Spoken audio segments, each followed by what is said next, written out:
De vie, papa. Nous avons été bénis par ton serviteur, par ce canal que tu t'es choisi. Nous te rendons toute la gloire. Nous te disons merci, papa, pour ces choses que nous avons entendues ce matin. Ces choses sur la richesse et sur la pauvreté, papa. Nous croyons qu'au sorti, papa, de ce premier culte, nous avons pris des résolutions. Nous avons, Seigneur, des actions que nous aurons à poser, papa. Merci pour ce canal. Merci pour cette source que nous avons dans ce ministère. Que la gloire te revienne, Père. Nous allons encore prier pour ce deuxième temps. Alléluia. Disons au Saint-Esprit, celui-là qui est le Paraclétos, celui-là qui est la Roua, celui-là qui est l'indispensable, l'autorité suprême de venir prendre le contrôle de tout ce que nous allons dire en ce lieu. Je veux que tu invites le Saint-Esprit. Parce que si nous nous mettons à parler, si nous commençons à prêcher sans le Saint-Esprit avec nous, nous ferons un travail vain. Alléluia. Appelle le Saint-Esprit ce soir encore. Reba shavala zundelebosa. Libro yalabashindelebosa kinta. Oh, l'indispensable que tu aimes. Oh, Saint-Esprit, toi qui n'es pas limité, toi qui es et qui seras toujours. La Bible t'appelle l'alpha et l'oméga. C'est de toi dont nous avons besoin. Nous ne sommes pas là pour une personne. Nous ne sommes pas là pour une personnalité, oh Seigneur, particulière. Mais nous sommes là parce que tu es l'autorité suprême. Nous sommes là parce que c'est toi qui nous remplis de capacités. Nous sommes là pour que, Seigneur, notre entendement soit parfait cet après-midi. Prends le contrôle, Seigneur, de nos vies et de nos voix. Prends le contrôle, Seigneur, de l'enseignement qui sera dispensé par ta grâce, Seigneur, cet après-midi. Nous voulons que toi en ce lieu, viens couler, Seigneur, comme l'eau vive, Seigneur, dans nos vies. Viens nous faire marcher et courir comme les biches, papa, cet après-midi. Parce que nous voulons atteindre une autre dimension avec ce thème du mariage, papa. Nous voulons voir nos mariages réussis. Nous voulons voir des personnes qui étaient encore dans le célibat venir au mariage, papa. Prends le contrôle. Fais tout à ton honneur.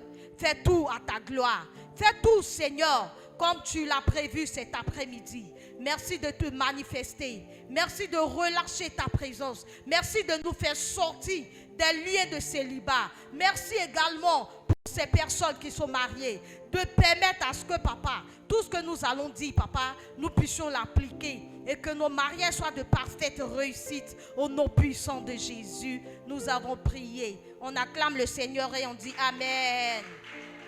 Amen. On va se rasseoir. Que Dieu nous bénisse. Merci à Pasteur Diane. Alors, je vous pose le décor et puis on rentre de plein pied dedans. L'école du mariage est une activité qui a démarré l'année dernière. Donc, la première fois qu'on a tenu l'école de mariage, c'était l'année dernière. Chaque année, on a des choses comme ça qui viennent pour la première fois. Donc, l'année dernière, on a tenu l'école du mariage pour la première fois. Le témoignage qu'on a, c'est que après le mois de juin, parce que c'était en juin qu'on avait fait, on a eu mariage en juillet, on a eu mariage en septembre, on a eu mariage en octobre, on a eu mariage en décembre, on a eu mariage en janvier. Yes. Et on a eu même le mariage aussi, je crois, en août, avec le mariage de la sœur qui est partie à Djukwi, là. La sœur, comment elle s'appelle? Voilà, Roselyne. On a eu le mariage de Roselyne. Donc, Dieu dit, la chose que vous célébrez se multiplie. Donc, si tu célèbres les mariages vont se multiplier. Dieu m'a aussi dit que sa volonté se trouve dans les messages qu'il enseigne. Quand il nous parle de mariage, ça veut dire qu'il veut qu'on se marie. Et quand on enseigne un message, la grâce pour devenir ce que le message dit se manifeste aussi. Donc on parle de mariage parce qu'on veut que les mariages aient lieu dans cette église.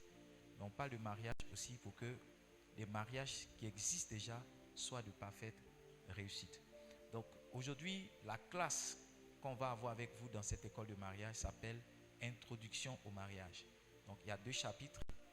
Il y a le chapitre de la définition, c'est quoi le mariage, qui sera donné par Pasteur Diane. Et puis il y a les raisons bibliques pour lesquelles il faut se marier, qui sera donné par moi-même. Le dimanche prochain encore, on aura une autre classe. Le dimanche d'après, on aura une autre classe. On a 5 classes à faire, d'accord? Mais avant la dernière classe, le vendredi, on aura une soirée qu'on va appeler la soirée Love. Ça sera ouvert au célibat, aux concubins, à tout le monde, tous ceux qui veulent participer. Donc, tous ceux qui sont ici, on est en train de faire en même temps une liste, d'accord, des gens qui sont en couple. Tout à l'heure, j'ai vu Inès. Donc, Inès, on va te mettre sur la liste aussi. Donc, tous ceux qui sont en couple, si tu es en couple que je ne t'ai pas encore mis sur la liste, parce que ce n'est pas quelque chose qu'on va publier pour dire non, payez ceci. On va aller vers vous directement à partir du dimanche qui vient. On va vous donner des cartons d'invitation à crédit et on va prendre le temps de vous encaisser jusqu'au 30. D'accord? Que Dieu nous bénisse. On va laisser la parole à Pasteur Diane qui va nous définir ce que c'est que le mariage. Alléluia. Alléluia. Acclamons le Seigneur. Oui, pour me fortifier. Amen. Alléluia. Quand papa souvent parle de mariage et puis il parle de moi, je me pose des questions. Alléluia. Oui, on va définir le mariage. Et je sais que chacun de nous a plus ou moins une idée du mariage qu'il se fait. On va définir le mariage. Mais je vais vous dire que je ne suis pas la personne assez appropriée pour parler du mariage. Parce que moi aussi, dans le mariage, je me cherche, je suis novice. Mais on va dire simplement, c'est la grâce qui fait que je peux m'arrêter ici, je peux m'asseoir devant vous. Parce que je sais qu'il y a des personnes qui sont rentrées dans le mariage avant moi. Alléluia. Il y a des mamans ici qui peuvent mieux parler du mariage que moi. Alléluia. Je suis encore en apprentissage. Je suis encore à l'école du mariage. Et au cours de ce temps, pendant tout ce mois de juin du mariage, Dieu me fera la grâce aussi de parler de ma petite expérience en tant que femme mariée, en tant qu'épouse du pasteur Edmond Ahen. Alléluia. Alléluia. Alléluia. Nous allons parler sur le mariage et je ne vais pas me fatiguer, je ne vais pas vous mentir. Dieu nous a fait la grâce d'avoir un docteur. Alléluia. Notre papa, il est docteur. Il est écrivain. Alléluia. Et il a écrit un puissant message sur le mariage. Il a un livre que je vais vous montrer maintenant. Voici le livre qui est là. Alléluia. Voici le livre. Le titre du livre dit que le mariage soit honoré. Et il est tiré d'Hébreux 13, verset 4. Si la com peut m'aider. Hébreux 13, verset 4. Excusez-moi. On va lire Hébreux 13, verset 4 dit que le mariage soit honoré de tous et le lit conjugal exempt de souillure, car Dieu jugera les impudiques et les adultères. Alléluia. Mais on ne va pas regarder les dernières phrases, on va regarder seulement la première phrase, que le mariage soit honoré de tous. Alléluia. Qu'est-ce que le mariage? Avant de définir le mariage, je vais parler de quelques fausses conceptions du mariage. Alléluia. Parce qu'on se fait de mauvaises conceptions du mariage. Alléluia. On voit de loin le mariage d'une personne et tout de suite, on a des idées arrêtées du mariage. Alléluia. Alléluia. Avant de définir le mariage, attaquons-nous à des fausses conceptions qui éloignent beaucoup. Parce que quand on a de fausses conceptions, ça nous éloigne du point de vue de l'objectif de se mettre ensemble, d'être unis, qu'on appelle le mariage. Alléluia. Nous devons, parce que je parle à moi aussi, nous devons en effet avoir les bonnes perceptions du mariage. Sinon, nous irons d'aventure en aventure. On va y essayer. On va essayer avec Yao. Demain, on va là-bas pour pouvoir essayer. Parce qu'on aura eu de mauvaises conceptions du mariage. Alléluia. Donc, pour que ça soit clair dans nos esprits et dans nos cœurs, nous allons énumérer quelques fausses conceptions comme cela. Lorsque nous serons dans le mariage, ou comme nous sommes dans le mariage, il y a des choses que nous ne verrons plus ou que nous allons effacer. Amen. Le mariage n'est pas une réussite sociale. C'est la première fausse conception. Je vais m'expliquer. Il ne vous élève pas au-dessus des autres. Je parle du mariage. Vous n'avez pas plus de réussite que les autres lorsque vous êtes mariés. En gros, le mariage n'est pas un patrimoine qu'on peut étaler. Alléluia. Quand on parle du patrimoine, par exemple, de Félix Houphouët-Boigny, on parle de la fondation, on parle de la basilique, mais tu ne peux pas venir épauler ou bien étaler ton mariage comme si c'était une réussite sociale. Alléluia. Il faudrait qu'on ait l'humilité en nous. Il faudrait qu'on soit des personnes humbles. Il faudrait qu'on soit des personnes modestes. Parce que le mariage là, c'est une grâce, simplement. Alléluia. Donc je prie que nous puissions enlever cette conception-là. Parce qu'on voit en général avec les femmes, surtout, lorsqu'elles sont mariées, elles veulent même marcher sur leurs frères, leurs soeurs, pardon, sur les camarades qui n'ont pas encore connu le mariage. Attention à nous. Alléluia. Ce n'est pas une réussite sociale. Le mariage, là, ce n'est pas à dire que tu as tout l'argent du monde. Tu n'es pas comparé au milliardaire africain, là, comme il s'appelle, le Nigérian. Quelqu'un peut m'aider avec son nom? Dangote, Aliko Dangote. Alléluia. Aliko Dangote, il peut faire sortir son patrimoine parce que c'est un homme très riche. Tu peux pas, moi, Diane, ne pas me lever pour dire que je suis mariée, donc je suis supérieure. Je suis mieux que ces personnes-là qui ne sont pas mariées. Il faut comprendre que c'est juste une grâce. Alléluia. La deuxième fausse conception que nous avons du mariage, nous pensons que le mariage est une finalité. Non, le mariage n'est pas une finalité. Oh non, loin de ça, le mariage n'est pas une finalité. Être marié ne peut pas dire que tu as tout gagné dans la vie. Alléluia. Alléluia. Tu peux être marié aujourd'hui 2 juin. Et puis en octobre, j'ai dit n'importe quoi. Tu peux te retrouver seul sans mari. Alléluia. Le mariage n'est pas une finalité. Il est plutôt le début d'une nouvelle vie. Se marier, ce n'est pas en finir avec des problèmes. Oh non. Mais décider d'en connaître d'autres d'un genre différent. Alléluia. Si tu penses que tu viens dans le mariage ou tu es venu dans le mariage pour que tous tes problèmes puissent disparaître de cette planète, il faudrait que tu redescendes de ton nuage. Alléluia. Il y a d'autres problèmes qu'on rencontre bien évidemment dans le mariage. Alléluia.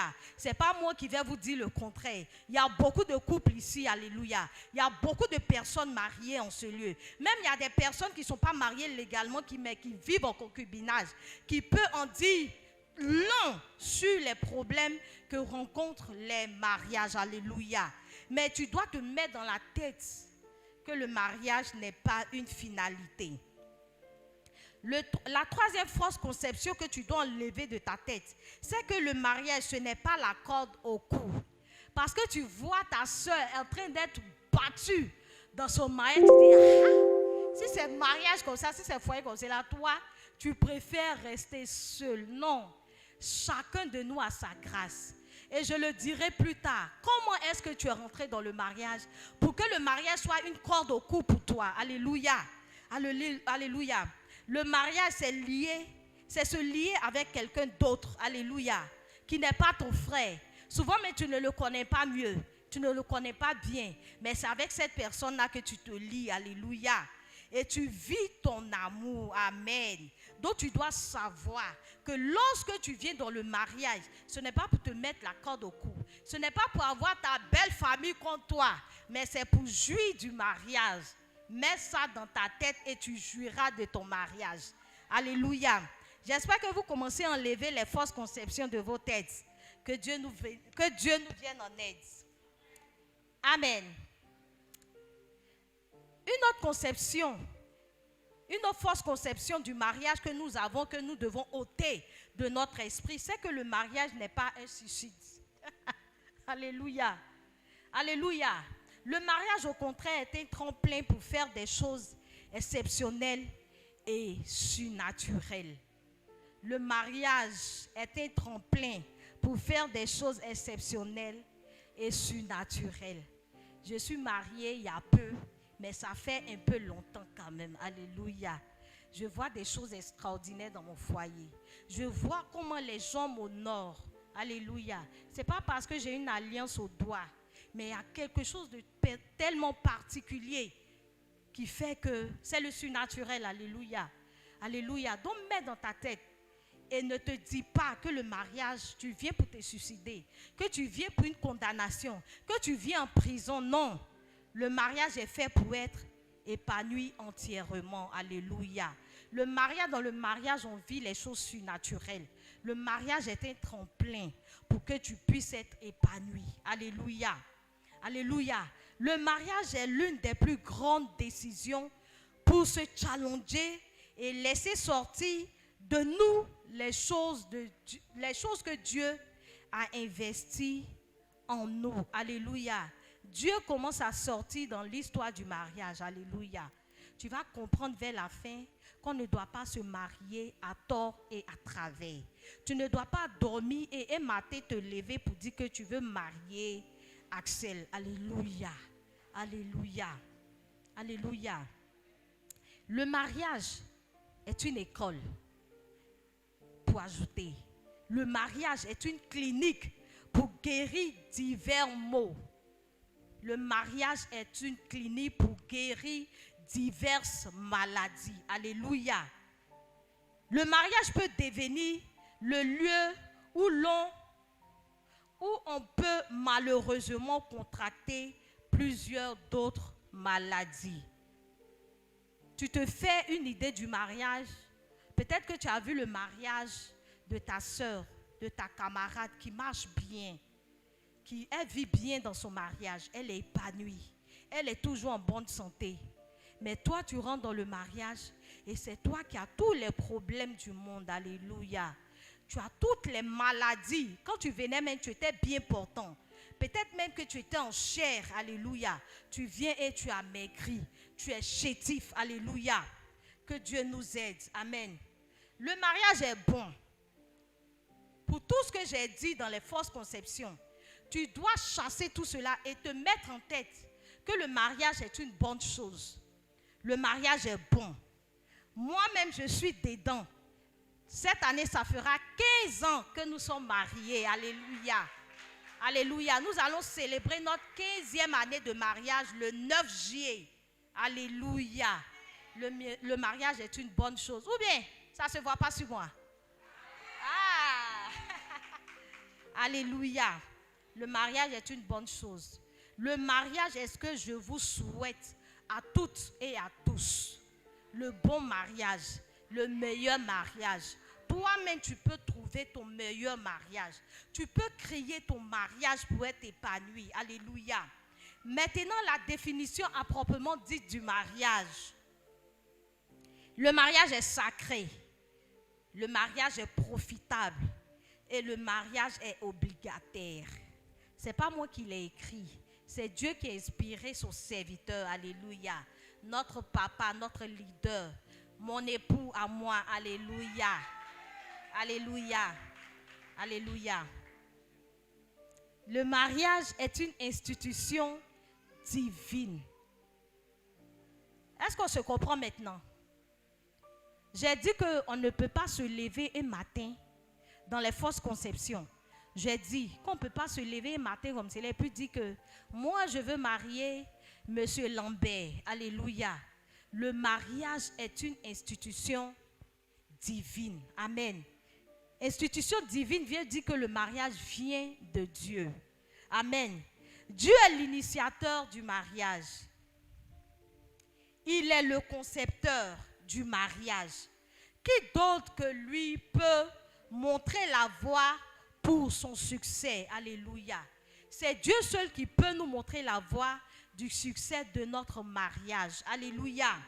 Genèse 2, verset 22 nous dit: l'Éternel Dieu forma une femme de la côte qu'il avait prise de l'homme et il l'amena à l'homme. Alléluia. Ton homme, ton époux, ton mari, celui que tu chéris ou que tu dois chérir, tu es prise, tu as été créé grâce à sa côte. Alléluia. Donc plus que tout, Nous devons être une et une seule chair. Alléluia. Nous devons former qu'un. Amen. J'aime la position de pasteur Fabrice. Amen. On acclame pour cette position, chic position. Yeah. Il a commencé à mettre le coup en pratique. Alléluia. Dieu est celui qui a formé le projet du mariage et l'a exécuté. Donc, à lui revient toute la gloire, à lui revient le mérite de cette partie de la vie de l'homme. Le mariage doit faire partie de la vie de l'homme. L'homme en tant que femme, l'homme en tant qu'homme. Alléluia. C'est une erreur grave de se marier sans Dieu. Alléluia. C'est une erreur grave de se marier sans l'appui, sans le cursus, papa aime le dire, sans le hockey, sans l'accord de Dieu. Alléluia. Nous sommes des enfants de Dieu. Pourquoi nous marier comme si nous étions des personnes qui n'avions pas la connaissance de Dieu, sachant que le mariage a été institué par Dieu. Alléluia. C'est d'ailleurs un manque de sagesse, oui, un véritable manque de sagesse de ne pas impliquer Dieu dans son mariage. Quand on doit commencer l'école du mariage ou bien quand on doit commencer la procédure ou le mariage en tant que tel, on nous donne des formations, ce n'est pas fortuit. Les églises, les prêtres, les pasteurs vous forment. Les pasteurs parlent avec vous, les prêtres parlent avec vous. C'est pour qu'il y ait Dieu au centre. C'est pour que Dieu soit le socle, alléluia, de notre union. Amen. Est-ce qu'on se comprend jusqu'à maintenant? Plusieurs personnes croient que le mariage chrétien est seulement un mariage entre deux chrétiens. Non. Le mariage chrétien n'est pas seulement le mariage entre deux personnes qui viennent simplement et seulement à l'église, alléluia. Ou que le mariage célébré dans une église ou même encore un mariage béni par un pasteur est dit, soi-disant, soit en passant, un mariage chrétien. Non, non, non. Ce n'est pas totalement vrai. Alléluia. Alléluia. Ce n'est pas totalement juste. Car un mariage chrétien, avant tout, est un mariage dont Dieu est le socle, dont Dieu est le centre, dont Dieu est le fondement. Prenons appui, posons les questions à Dieu. Est-ce que ma marche avec cette personne, cet homme ou bien cette femme, cette demoiselle, est-ce que ça doit aboutir? Est-ce que tu es dedans, Seigneur? Est-ce que je dois m'engager? Ne te dis pas que non.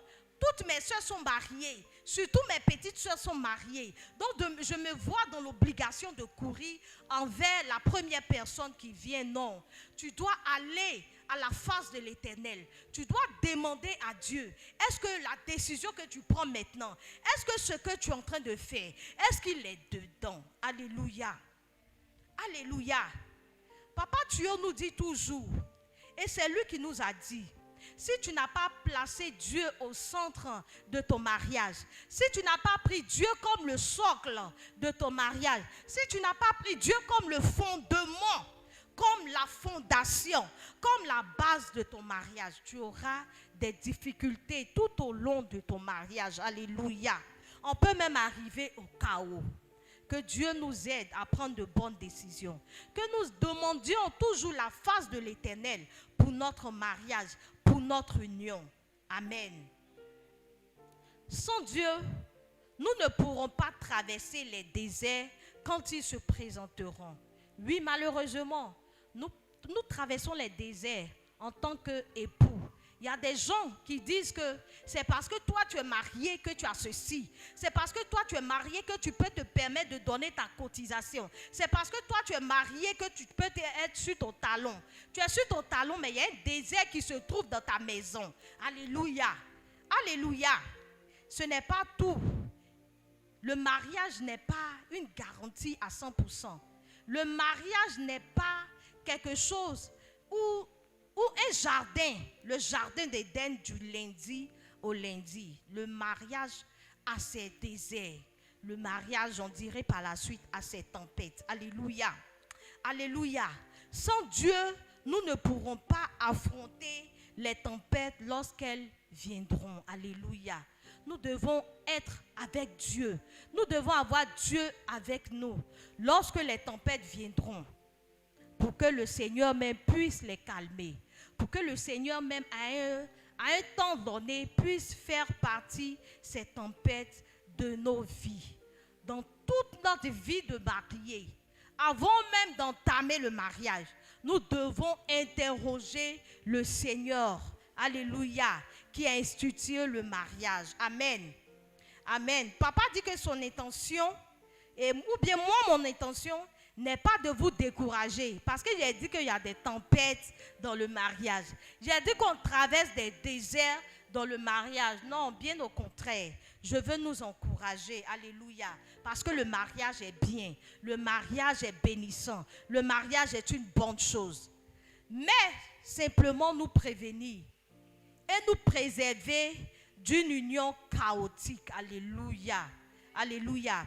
Il n'existe pas de mariage sans problème.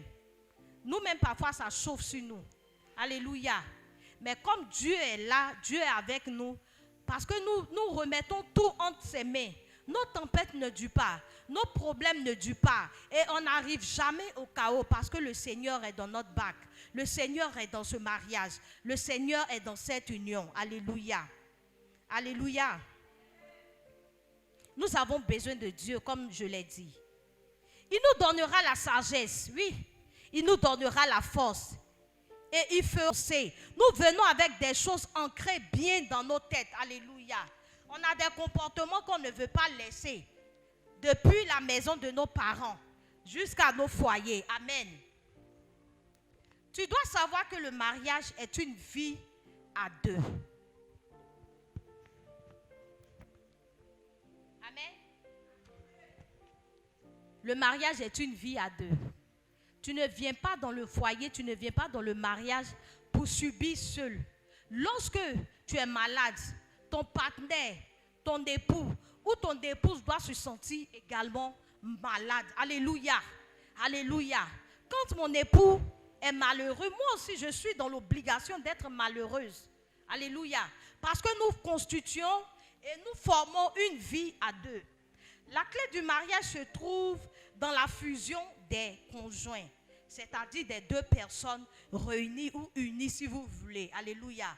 Quand les deux décident d'avoir une même vie, quand les deux décident d'avoir une même vision, le mariage marche. Le mariage court. Alléluia. Le mariage est épanoui. Le mariage donne envie à d'autres personnes de se marier. Alléluia. Alléluia.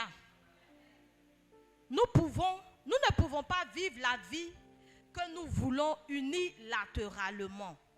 Tu es dans le foyer, tu vis avec quelqu'un, tu es marié à une personne, tu es marié à une autre culture, mais toi tu veux imposer ta culture tout le temps. Toi tu veux imposer uniquement que ta personnalité. Toi tu veux que dans ce mariage-là, c'est pour toi ce qu'on prenne et qu'on laisse, qu'on rejette pour l'autre. Non, le mariage ne se constitue pas comme cela. Alléluia. Alléluia. Le mariage n'est pas unilatéral. Amen. Aussi longtemps que cela n'est pas intégré, les conflits viendront. Et quelquefois, la relation se soldera par une séparation.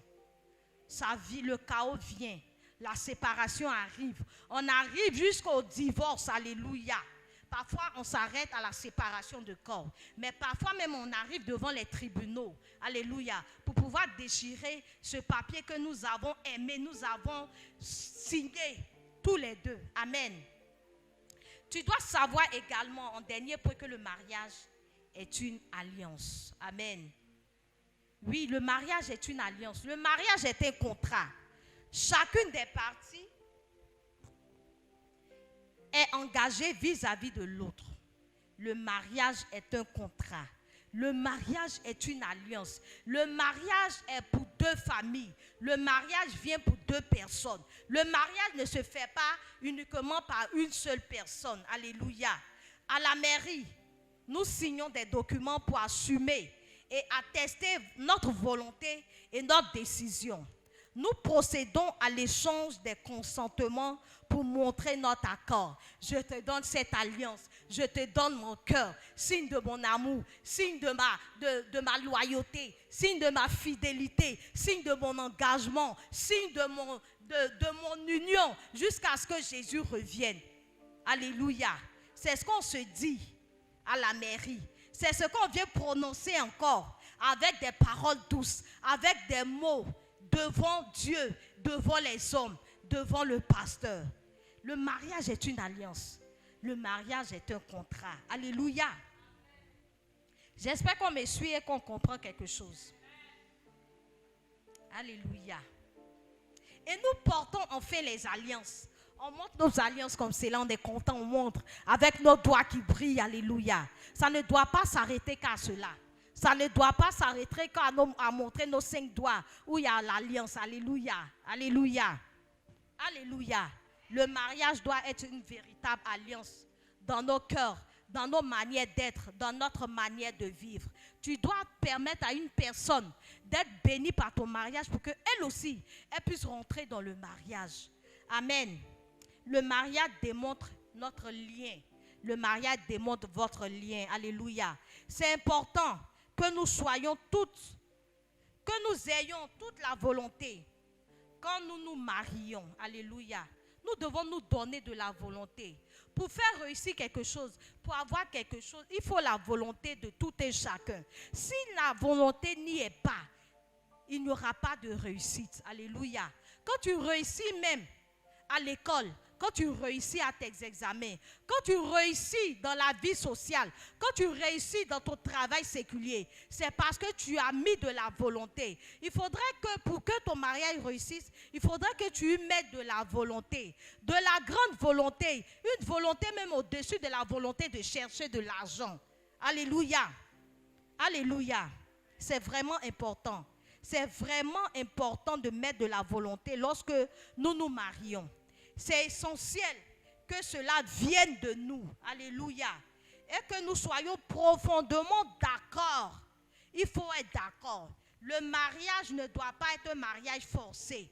On ne doit pas te demander forcément comme on le voyait avant. Je ne dirai pas de nom pour ne pas frustrer. Il y a des ethnies qui forcent les gens à se marier. Alléluia. Le mariage doit être d'un commun accord. Tu dois être d'accord. Tu dois aimer la personne. Ou bien souvent tu aimes un peu, mais si tu es d'accord, tu vas commencer à l'aimer et à l'aimer plus encore. Alléluia. Mais il faudrait que ton accord, il faudrait que tu aies de l'accord d'accord. Que tu sois d'accord pour te marier. Alléluia. Alléluia. C'est plus impérieux que nous réalisons les différents engagements. Parce que lorsqu'on se marie, on est engagé. Lorsqu'on se marie, on a des devoirs. Alléluia. Il y a des devoirs qui nous attendent. Il y a des engagements qui nous attendent. Tu as dit devant le maire, tu as dit à l'église que je m'engage à te chérir. Je m'engage à t'aimer. Je m'engage à prendre soin de toi. Mais quand la galère arrive, quand la maladie arrive, c'est toi, tu es là. Tes parents. Non, le mariage n'est pas comme ça. Le mariage est pour le meilleur et pour le pire. Alléluia. Dans le mariage, il y a des engagements. Dans le mariage, il y a des conditions. Dans le mariage, quels sont ces points que j'ai cités? J'ai dit en dernier point, le mariage est une alliance. Avant ça, j'ai dit que le mariage était une vie à deux. Alléluia. Et j'ai dit également que le mariage était une institution divine. Alléluia. Si tu appliques ces 3 points, tu auras un mariage, mais des plus meilleurs. Alléluia. On va acclamer le Seigneur si tu as compris quelque chose. Tes acclamations montrent que je n'ai pas été à la hauteur. Sinon, tu aurais acclamé plus que ça. Que Dieu nous bénisse. Bravo. Merci, Pasteur Diane. Alors, ceux qui dorment, ou bien ceux qui ont leur téléphone, là, ils me demandent quels sons vous faites pendant que vous dormez. À qui vous envoyez des messages pendant que vous écoutez. On va permettre de prendre des questions par rapport au point de Pasteur Diane. Alors, dans la présentation de la définition du mariage qu'elle a faite, se trouvent déjà quelques points qui peuvent nous aider à réussir notre mariage. Elle a dit que le mariage est une institution divine. Elle a insisté pour dire que le mariage marche avec Dieu. Vraiment, commencer un mariage sans Dieu, c'est fini dans la frustration, c'est fini dans beaucoup de problèmes. Ce matin, j'ai lu l'histoire de John Wesley avec son frère Charles Wesley. Et au départ, ils étaient tous les deux dans un ministère itinérant. Ils partaient de lieu en lieu pour évangéliser. Et puis, il est arrivé que Charles Wesley se marie. Il a eu un beau mariage, il est resté avec sa femme. Quant à John Wesley, il aimait une sœur qui s'appelle Grace. Et la sœur Grace aussi, il y avait un autre pasteur qu'il aimait. Le frère s'appelait Bennett. Le pasteur s'appelait Bennett. Et elle aimait John Wesley. Mais elle a décidé de marier le pasteur Bennett. Et vous savez la raison qu'elle a donnée à John Wesley? Elle a dit, si je ne marie pas le frère là, il deviendra fou. Donc elle ne s'est pas mariée pour elle. Elle s'est mariée pour quelqu'un d'autre. Alors, le frère Bennett lui a fait des enfants. Au bout de quelques années, il est décédé. Et John Wesley aussi, il était tellement pris par son ministère que finalement, il a rencontré une sœur qu'on appelle la sœur Molly. Et il a marié la sœur au bout d'une semaine. Qu'est-ce qu'ils se sont dit et puis ils se sont mariés? Les spécialistes disent que ça ne peut être que des spéculations. Personne ne sait, mais il s'est marié au bout d'une semaine. Et Molly a rendu son ministère très difficile. Molly, par exemple, l'a traîné une fois par les cheveux. Ils étaient dans un hôtel. Molly a pris les cheveux de John Wesley, l'a tiré dans la chambre d'hôtel. Molly prenait ses papiers personnels et partait donner ça à des journaux pour que les journaux publient. Par exemple, Molly, il est arrivé, je n'ai pas lu dans le livre, mais j'ai entendu cette histoire-là. Molly pouvait mettre quelque chose dans sa nourriture et dit non, je vois si tu es vraiment un homme de Dieu. Et quand il mange, elle dit mais j'ai mis telle chose dans la nourriture, tu n'as pas vu. Tu dis que tu es un homme de Dieu alors. Donc, Molly a rendu la vie de John Wesley très difficile. Très, très difficile. Ça veut dire quoi? Pour ceux qui sont à l'école de ministère, qui sont des pasteurs en devenir, votre mariage ne doit pas être quelque chose que vous devez négliger. En fait, votre mariage est votre premier ministère. L'apôtre Paul a établi le mariage comme une condition pour être pasteur à l'église. Pour lui, si quelqu'un a échoué dans le mariage, ce n'est pas celui qui prospère dans le ministère. Parce que apprendre à être un mari ou bien apprendre à être une femme, c'est apprendre à être un pasteur pour une congrégation. Donc la question du mariage, ça ne doit pas être quelque chose qu'on sous-estime, ça ne doit pas être quelque chose qu'on néglige, mais ça doit être quelque chose qu'on prend vraiment avec beaucoup de sérieux. Donc Pasteur Diane a dit que le mariage est une institution divine pour dire que le mariage commence avec Dieu. Le mariage marche avec Dieu. La sœur Grace qui s'est mariée au frère Bennett, si elle avait prié, je suis sûr qu'elle n'aurait pas fait ce choix. Le frère aussi, s'il avait confié son mariage à Dieu, je ne suis pas sûr que Dieu lui aurait permis de marier une dame qui allait le persécuter dans son mariage. Par exemple, il est dit dans son livre que la dame pouvait prendre un chariot et aller le trouver dans la ville où il est parti évangéliser pour s'assurer qu'il est seul. Et elle fait un scandale quand il doit prêcher toutes ces choses-là. La deuxième chose qu'elle a dit, c'est que le mariage est une vie à deux. Pour dire que tu ne dois pas vivre dans le mariage ou penser réussir ton mariage si tu ne tiens pas compte des besoins de l'autre. Il y a un livre qu'on a lu tous les deux qui est un livre très important. Je vous en parle chaque fois, qui est les 5 langages d'amour de Gary Chapman. Donc, tu peux être avec quelqu'un sans être heureux avec cette personne parce que la personne vit sans tenir compte de tes besoins. Toi aussi, la personne vit à côté de toi sans tenir compte de tes besoins. Donc, le mariage est une vie à deux pour dire que dans le mariage, il n'est pas question uniquement que de toi. Il est aussi question de l'autre. Donc, tu dois tenir compte des avis, tu dois tenir compte des besoins de l'autre. Ensuite, elle a dit que le mariage est une alliance. Pour dire que on a des responsabilités dans le mariage. Ça, c'est très important. L'année dernière, on a beaucoup insisté là-dessus. On ne reviendra pas dessus cette année. Les hommes ont des responsabilités par rapport au mariage. Les femmes aussi en ont de leur côté. Et un mariage réussit lorsque chacune des parties joue sa part de labeur. Lorsque chacune des parties fait son travail. Lorsque chacune des parties assume ses responsabilités. Moi, ma mission, on peut ouvrir le micro pour qu'on pose des questions par rapport à l'intervention de Pasteur Diane. Qui veut dire quelque chose? Qui veut poser une question? Qui veut poser une question? Je ne sais pas si vous êtes fatigué ou bien c'est le fait qu'on ait mis tout le monde ensemble qui fait que vous êtes un peu timide. Mais il est important qu'on présente le mariage avant qu'on rentre dans des choses vraiment profondes. Si vous ne savez pas ce que c'est, dès le départ, ça sera compliqué. S'il n'y a pas de questions, moi je vais vous parler des raisons bibliques. Ok, Pasteur Donatien veut poser une question.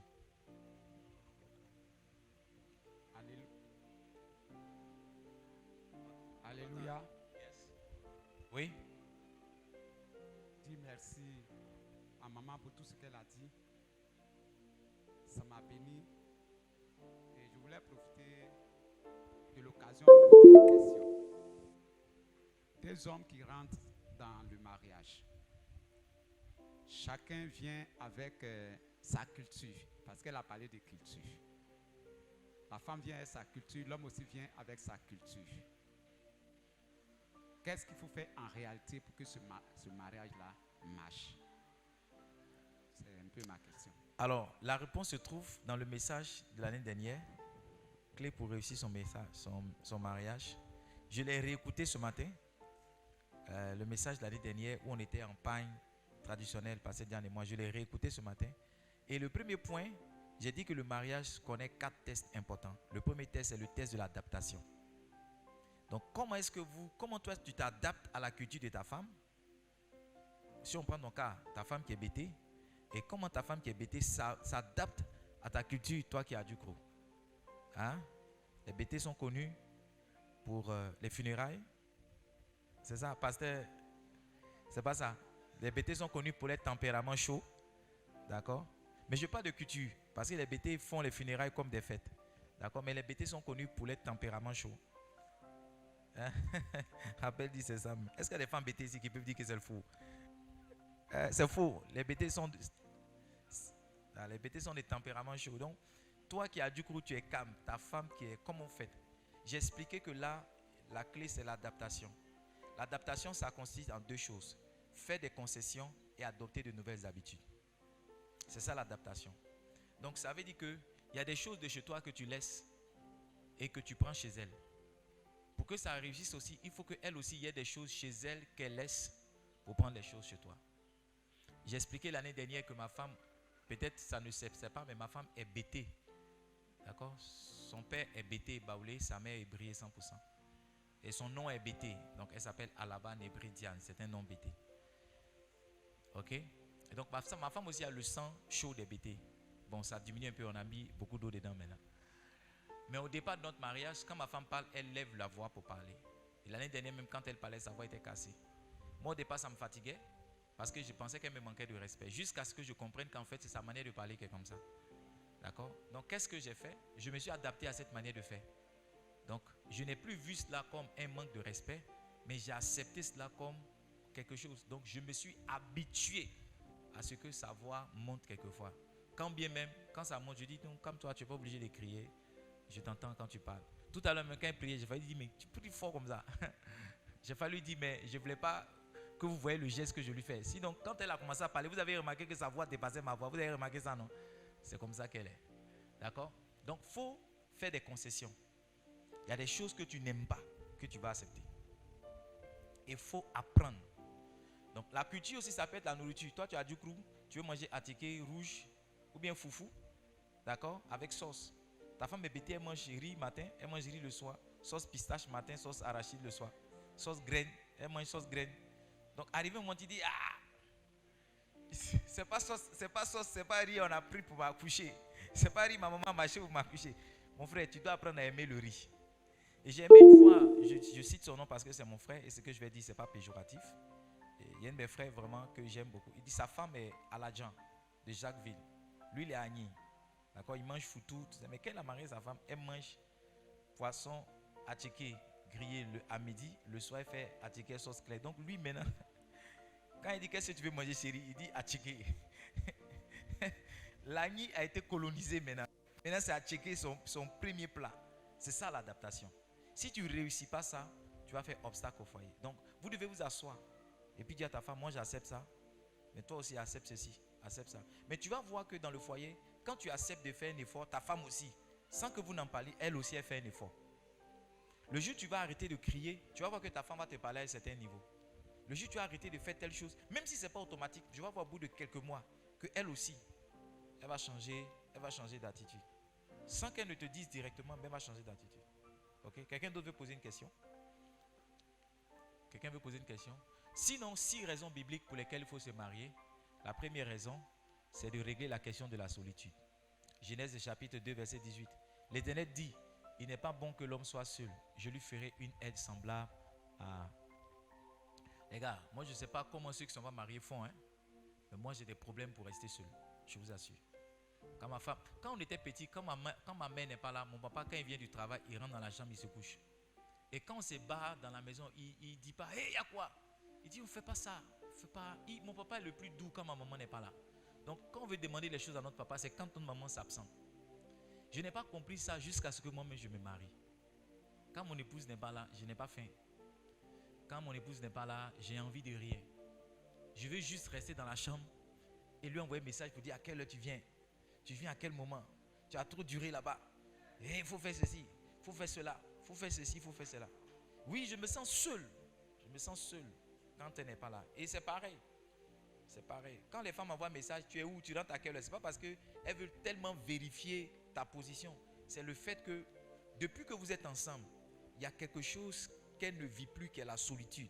Et quand tu n'es pas là, tu la ramènes dans cette solitude. Donc la première raison biblique pour laquelle on se marie, c'est aussi parce que Dieu a dit qu'il n'est pas bon que l'homme soit seul. La deuxième raison biblique pour laquelle on se marie, c'est éviter la fornication. Quelqu'un a dit, si tu brûles trop, il faut te marier. L'apôtre Paul dit, l'apôtre Paul, est-ce qu'on peut avoir 1 Corinthiens chapitre 7? On va lire à partir du verset 1. 1 Corinthiens chapitre 7, verset 1. Est-ce que ça vous intéresse tout ce qu'on dit? Pour ce qui concerne les choses dont vous m'avez écrit, je pense qu'il est bon pour l'homme de ne point toucher la femme. Ça c'est Paul. Il dit, lui, il pense qu'il est bon pour un homme de ne pas avoir de femmes. Verset 2. Toutefois, pour éviter l'impudicité, que chacun ait sa femme et que chaque femme ait son mari. Il y a des gens qui ont fait vœu de chasteté, mais ils sont dans des scandales sexuels. Est-ce que vous comprenez? Ils ont dit à tout le monde, non, moi, ce que je fais, je ne me marie pas une femme, je suis seul. Mais quand on dit, il y a les mouvements ici, il y a les mouvements ici, son nom sort dedans. D'accord? Je ne citerai pas de nom, mais... Que la cupidité ne soit même mentionnée parmi vous, ainsi qu'il convient à des saints. Verset 5, il dit, car sachez-le, aucun impudique ou impur ou cupide, c'est-à-dire idolâtre, n'a d'héritage dans le royaume. Donc ça veut dire que l'impudicité, là, si tu sous-estimes pour dire non, moi je ne me marie pas, mais je vais gérer les mouvements, tu risques de te retrouver en enfer. Tu risques de te retrouver ça? C'est ce qu'il a dit. Alors, les dangers de l'impudicité, pour ceux qui sont dedans, il faut en sortir. Les dangers de l'impudicité, ce sont les grossesses précoces, les grossesses non désirées. Voilà. Les grossesses non désirées. Tu ne veux pas, mais la première fois que tu essaies, ça colle. Tu veux enlever, ça ne l'enlève pas. Ça reste collé.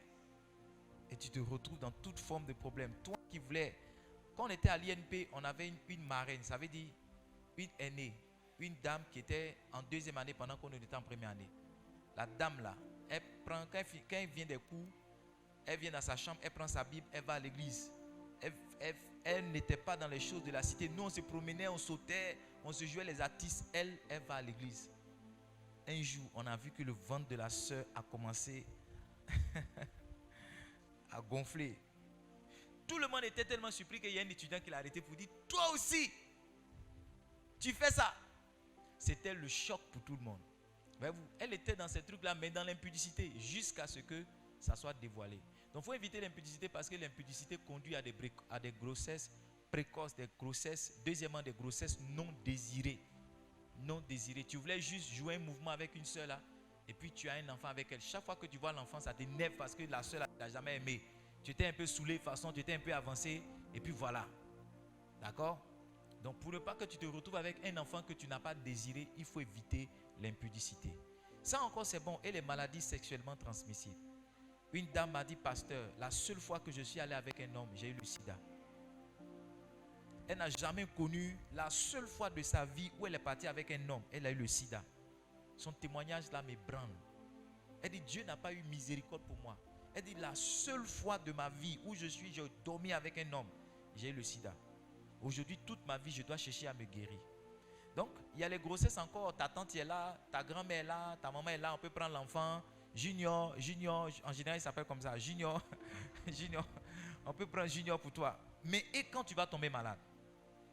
Et quand tu vas avoir le sida? Et quand tu vas avoir une autre MST? Comment est-ce que tu vas gérer ça? Ça, c'est encore plus grave. Parce que jusqu'à preuve du contraire, tu peux vivre avec cette maladie-là, mais on n'en guérit pas. C'est ça, hein? Et qu'en est-il de l'ensorcellement? Quelqu'un te voit. Une dame m'a appelé cette semaine ou la semaine passée. Elle sort avec un monsieur d'une certaine nationalité. Il est marié. Quand elle le laisse, elle va tourner, elle revient avec lui. En fait, elle se dit, je vais me mettre avec lui en attendant. Mais le jour où elle décide de le laisser, il n'y a personne qui rentre dans sa vie. Et elle m'a appelé pour me demander comment elle peut trouver la force d'arrêter ça. J'ai vu que la chose n'était pas simple.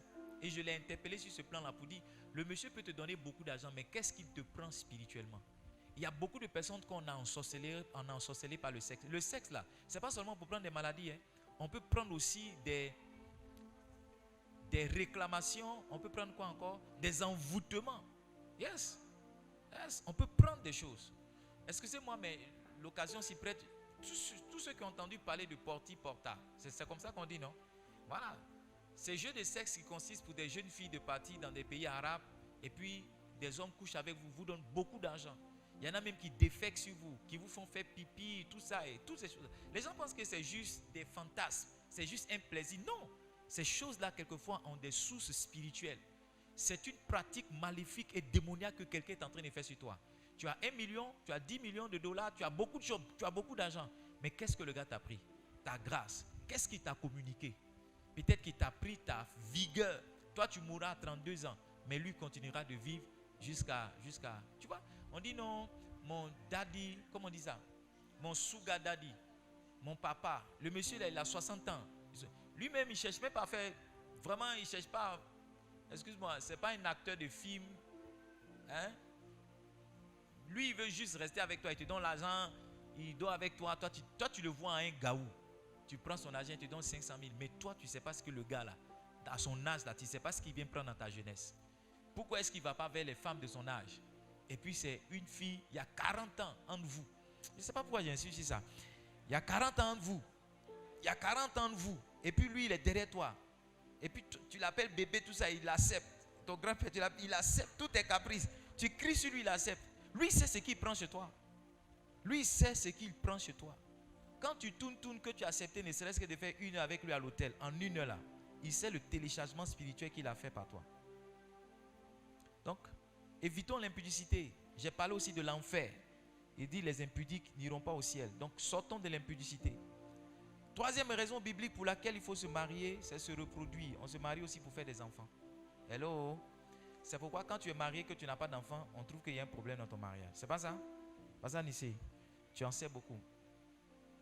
Donc, il dit, faisons l'homme à notre image, selon notre ressemblance. Genèse chapitre 1, verset 26 et verset 28. Il dit qu'il domine sur les poissons de la terre, sur les oiseaux du ciel. Verset 28. La terre qui domine sur les bétails et tout ce qui est sur la terre et tous les reptiles qui rampent sur la terre. Dieu créa l'homme à son image. Il créa à l'image de Dieu. Il créa l'homme et la femme. Dieu les bénit. Dieu leur dit, soyez féconds, multipliez, remplissez la terre. Dieu a dit d'être fécond pour faire des enfants. Hello? Dieu a dit d'être fécond pour faire quoi? Pour faire des enfants. Avant-hier, je parlais avec une dame. J'étais allé prêcher chez elle.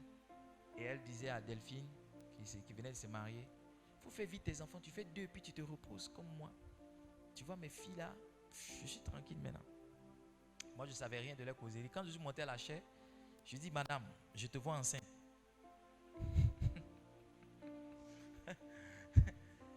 Il dit, madame, je vois un enfant que Dieu te donne. Elle avait... Mais au moment où je disais ça, elle était enceinte d'1 ou 2 semaines. Parce qu'un mois après, elle m'a envoyé un message, me dit 6 months pregnant. Ça veut dire enceinte de 6 mois. Donc, avant-hier, je parlais avec elle et son mari. Et puis son mari m'a dit de voir encore un autre enfant. Parce que je lui ai dit ce qui vient, c'est garçon. Donc tu auras 2 filles, 1 garçon. C'est mieux de faire 2 filles, 2 garçons. Et son mari dit oui, c'est bien prophète, il faut voir encore un autre enfant. J'ai dit aussi longtemps que vous faites ce qu'il faut faire pour que les enfants viennent, moi je vais voir. Et ils ont commencé à rire parce que c'est pas moi qui vous donne les enfants. C'est ce que vous faites là. Quand les enfants viennent là, moi je peux voir. Et ils ont commencé à rire. Pour dire que quand on est marié, c'est pas aussi pour se promener, pour dire ma femme c'est mon étoile. Non, non, non, non. Il y a l'enceintement dedans. Amen. Amen, c'est lourd. C'est bon, il y a ça aussi dedans. Ou c'est l'enceintage. Voilà. Nous, on a 4 et on pense que c'est le minimum. C'est ça? C'est le maximum. C'est le maxi. Elle dit c'est le maxi. Ah, Jesus. Alors, pour nous, on n'a jamais su à quel moment les enfants sont venus. Hein. Parce que madame a toujours pris les dispositions. Ça vous dit que quand Dieu aussi veut donner là, les contraceptions, tout ça là, ça ne marche pas trop. Hein. Amen ou amen pas. Donc, pourquoi est-ce qu'on se marie? 4e raison biblique, on se marie pour devenir quelque chose, pour devenir meilleur. Moi, je pense que le mariage est un échec si votre mariage ne vous a pas aidé à devenir meilleur. Vous comprenez? Le fait que je me sois marié, ça m'a aidé à être un meilleur homme, un meilleur garçon. Ce n'est pas dans le mariage que tu viens empirer, c'est-à-dire devenir quelqu'un de bizarre, quelqu'un de mauvais. Ce n'est pas dans le mariage que tu deviens une sorcière. Ce n'est pas dans le mariage que tu deviens une jalouse. Non, le mariage là, Dieu vous met ensemble. Il dit afin que vous deveniez. Donc on est dans le mariage pour devenir quelque chose de meilleur. On est dans le mariage pour se bonifier. Ce n'est pas dans le mariage que tu deviens amer pour dire quand j'étais seul mais j'étais bien. Pourtant quand tu n'étais pas dans ma vie même j'étais en paix. Maintenant même là, à cause du mariage je suis devenu dépressif. À cause du mariage, je sais pas, je suis devenu pauvre. À cause du mariage, je suis devenu colérique. Non, on rentre dans le mariage. Donc chaque fois que Dieu te connecte à quelqu'un qui sera ton époux, qui sera ta femme ou qui sera ta femme, Dieu le fait dans l'intention pour que tu deviennes meilleur. Et comment Dieu le fait quelquefois?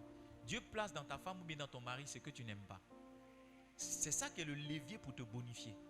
Donc le caractère de ta femme peut-être va t'amener à être plus patient. Le caractère de ton mari peut-être va t'amener à être plus calculateur. Tu peux avoir un mari qui, dès qu'il a 100 000 francs, d'ici ce soir, les 100 000 francs meurent.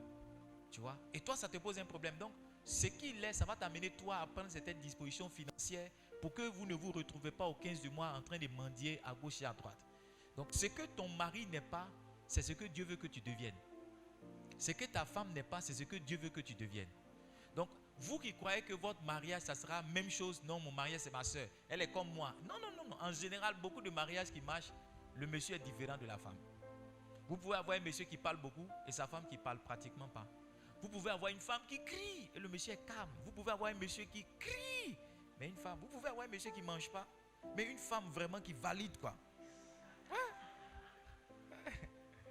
Une femme qui valide. Vous rentrez dans la maison, la femme pile foutou matin, midi, soir. Vous pensez que c'est le mari qui fatigue sa femme. Parce que alors que c'est la femme même qui aime manger foutou. Il y a son client. Donc, quand les gens passent, le monsieur il fatigue sa femme et toujours pile foutou, alors que le foutou là, le monsieur mange riz. Lui-même il n'aime pas foutou. C'est elle qui mange foutou avec sa tante ou bien sa cousine qui est avec elle dans la maison. Elle mange foutou matin, midi, soir. Elle mange foutou, le monsieur n'a rien à voir dedans. On l'accuse pour rien. Est-ce que vous comprenez donc? Si vous n'acceptez pas les différences, votre mariage ne peut pas réussir. Amen. Si vous n'acceptez pas les différences, votre mariage ne peut pas réussir. La première clé, c'était quoi? La première raison, c'était quoi? Pour vaincre la solitude. Deuxième raison, arrêter la fornication. Troisième raison, se reproduire. Quatrième raison, devenir meilleur. Cinquième raison, pourquoi est-ce qu'on se marie? On se marie pour donner un exemple à ses enfants et leur offrir un cadre d'épanouissement. On se marie pour faire quoi? Pour donner un exemple, un modèle à ses enfants. Suivez-moi, levez la tête, regardez-moi. Il est démontré que 80% des Noirs américains qui sont en prison n'ont pas grandi dans un cadre familial normal. Je n'ai pas les statistiques, peut-être Pasteur Marcel va nous trouver ça. Mais il est dit qu'un enfant qui ne grandit pas, papa, maman, ensemble, comme ça dans un mariage, il a une propension plus élevée à devenir un cas difficile que quelqu'un qui vit dans un cadre normal. Donc quand vous vous mariez, c'est aussi donner l'opportunité à vos enfants de grandir dans un cadre normal. Il n'y a aucun enfant que le divorce ou bien la séparation de ses enfants, de ses parents laisse indifférent. Beaucoup des enfants commencent à faire des crises à la séparation des parents. Yes. Donc quand on se marie aussi pour donner un modèle. C'est pourquoi il y a des choses qu'on ne fait pas dans le mariage, surtout en présence des enfants. Il y a d'autres choses aussi qu'on fait. Mon fils Némi m'a dit qu'il veut être pasteur, à la différence de ses autres frères. Quand bien ils sont déjà consacrés au ministère. J'ai dit pourquoi tu veux être pasteur? Il m'a dit papa je veux être pasteur pour deux choses. J'ai dit c'est quoi? Il dit je veux avoir une belle voiture. et je vais avoir une belle femme. C'est ce que mon fils m'a dit. Parce que quand il voit sa maman à côté de moi, il veut la même chose aussi pour lui. Est-ce que vous comprenez? Je vous assure. Un jour, mon fils là m'a demandé, il dit, la voisine qui a bébé là, où est son mari? Je dis, pourquoi tu poses cette question là? Parce que ce qui est normal pour cet enfant là, c'est qu'il est venu trouver quelque chose. Alors je nous interpelle pour qu'on puisse régulariser ça rapidement.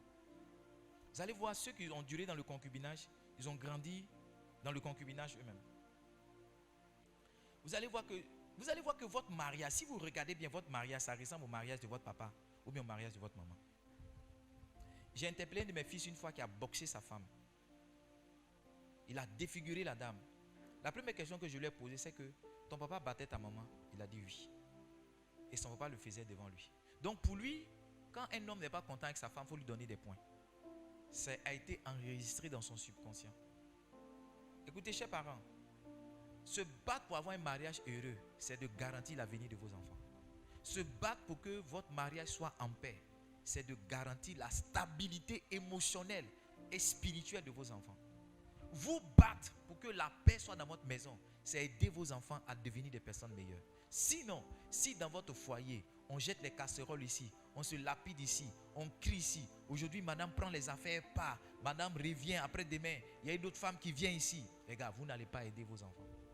Vous n'allez pas aider vos enfants. Un de mes frères, une fois on était là, et son papa est rentré dans sa chambre à coucher avec une autre femme. Et sa maman est venue. Et on était embarrassés nous tous. On s'est demandé comment cette histoire allait se terminer. Moi, je n'ai pas pu rester là, je suis parti. Et son papa, finalement, a laissé sa maman. On était jeunes, chacun de nous marchait avec sa dulcinée, ceci, cela, ceci, cela, ceci, cela. Il s'est trouvé qu'aujourd'hui, la dame avec qui, la jeune fille avec qui il a fait des enfants, la fille là, je me rappelle, elle était en classe de 3e quand il faisait leur premier enfant. Elle a même laissé l'école pour lui. Il a fini par abandonner la dame. Il allait prendre une autre femme, Claire, comme son papa aussi a appris, même chose. Donc son papa dort dans une chambre ici, avec son deuxième mouvement, comme les enfants disent. Lui aussi, il dort là-bas, avec son deuxième mouvement. Je suis en train de voir que sa vie est la réplique parfaite de son papa. Je ne sais pas comment ça marche.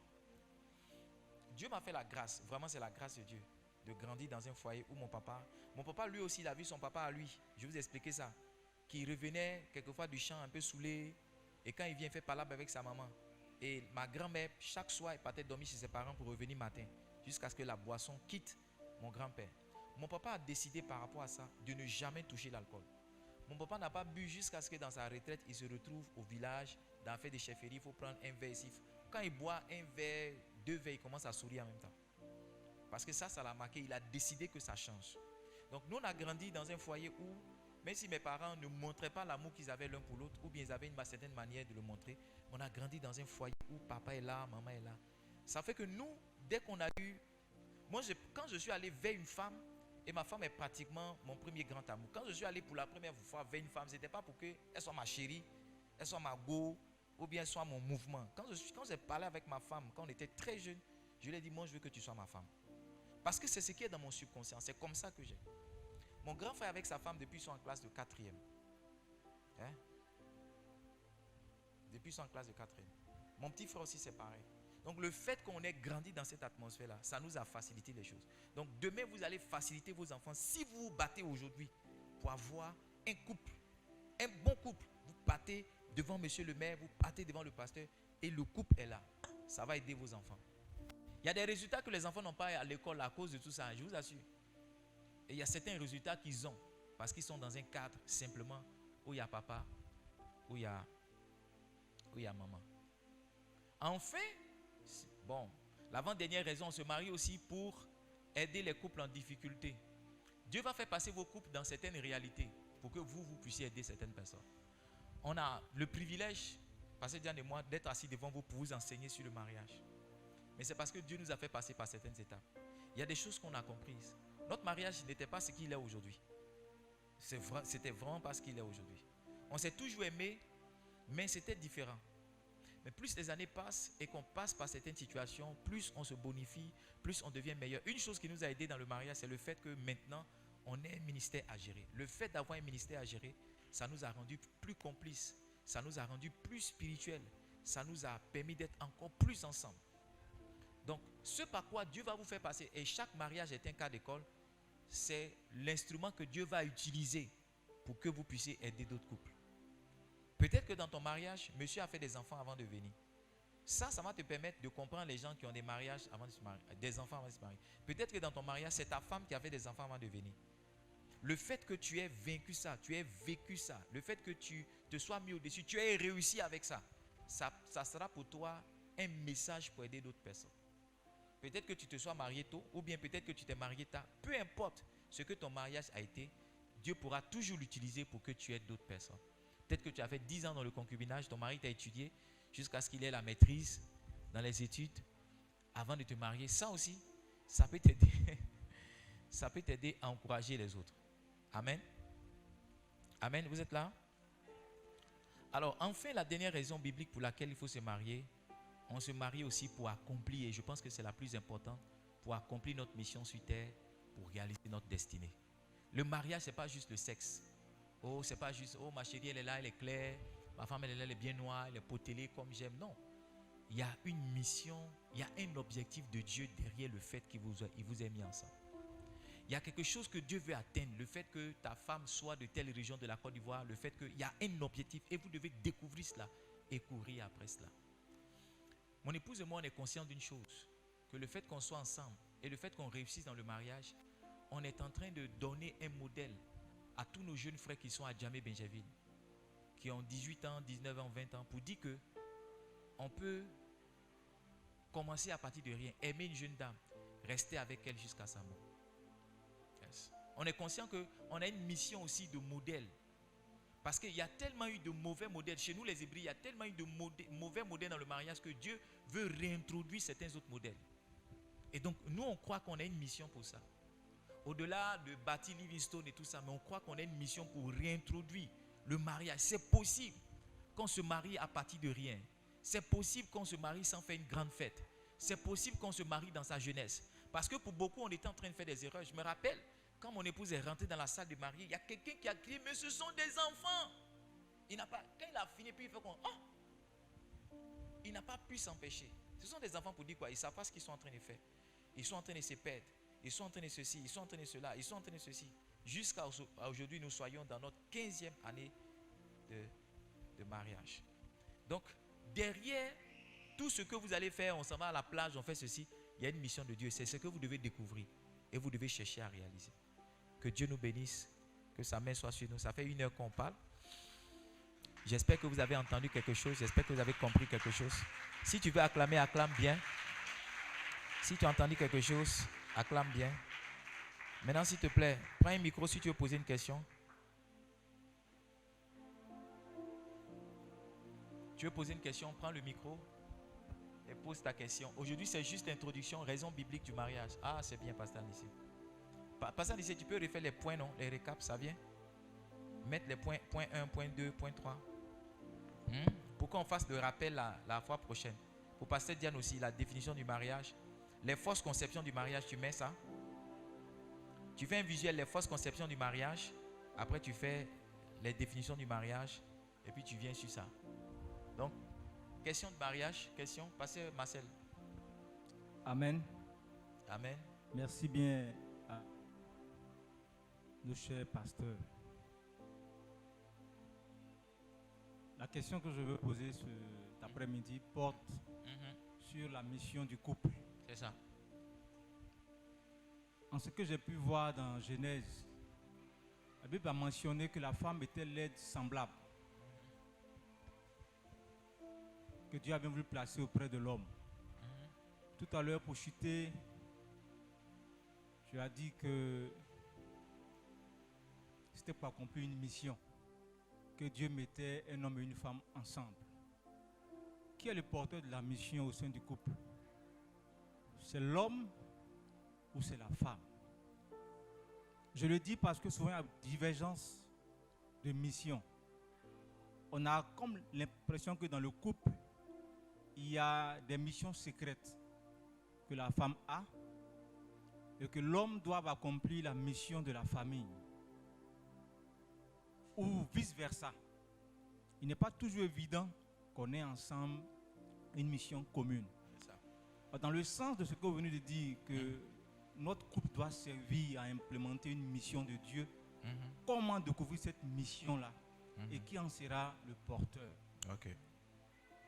Alors, ta question est une très bonne question et ça me permet de clarifier beaucoup de choses. Alors, qui est le porteur de la mission? De la vision. Les deux sont des porteurs de vision.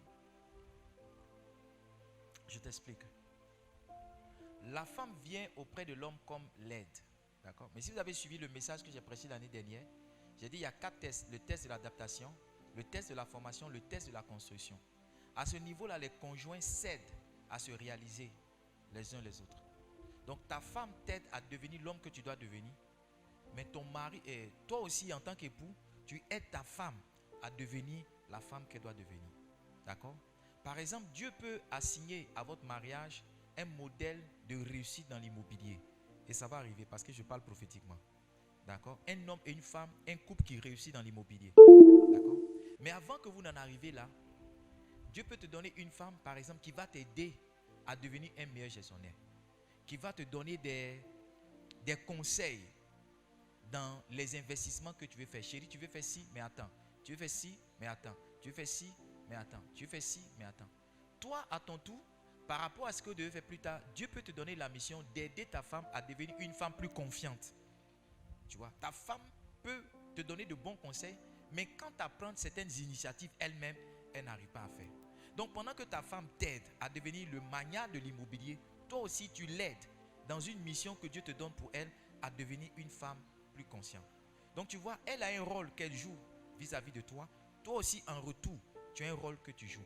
Je le dis pourquoi? Parce qu'il y a dans certains couples où la vision, on a l'impression que c'est la femme qui porte la vision. Et quand l'homme n'est pas enseigné comme ça, il y a des challenges au départ. Le couple pastoral dont je parlais là, ils sont venus me voir une fois. Parce que maman est pasteur et le mari joue au piano. C'est un peu comme s'il est relégué. Tu vois, et ça le fatiguait. Ça le fatiguait. Et j'ai dit, quelle est la décision que tu veux qu'on prenne? Il dit, il doit mettre en place leur conseil pastoral. Et lui et sa femme, ils vont faire le conseil pastoral. Et puis maintenant, les ouvriers vont venir après. J'ai dit, mais vous deux, conseil pastoral, ça n'a pas de sens. Parce que ta femme, c'est toi, toi, c'est ta femme. Donc j'ai enseigné à ce frère-là que la vision peut commencer avec sa femme. Mais s'il va interroger le Seigneur, il va voir qu'il a un rôle à jouer. Et le rôle qu'il a joué, peut-être que c'est sa femme qui est exposée, mais le rôle qu'il a joué est plus important que l'exposition que sa femme a. J'en veux pour preuve la relation que Joyce Meyer a avec son mari, David Meyer. C'est quelqu'un qu'on ne connaît pratiquement pas. Mais son mari Meyer là, c'est lui, d'abord, mais c'est son nom qu'elle porte, mais c'est lui-même qui est la machine tournante de son ministère. Quand elle est visible, qu'elle est vue, c'est lui qui est derrière, qui planifie tout, qui fait les impressions, qui met tout.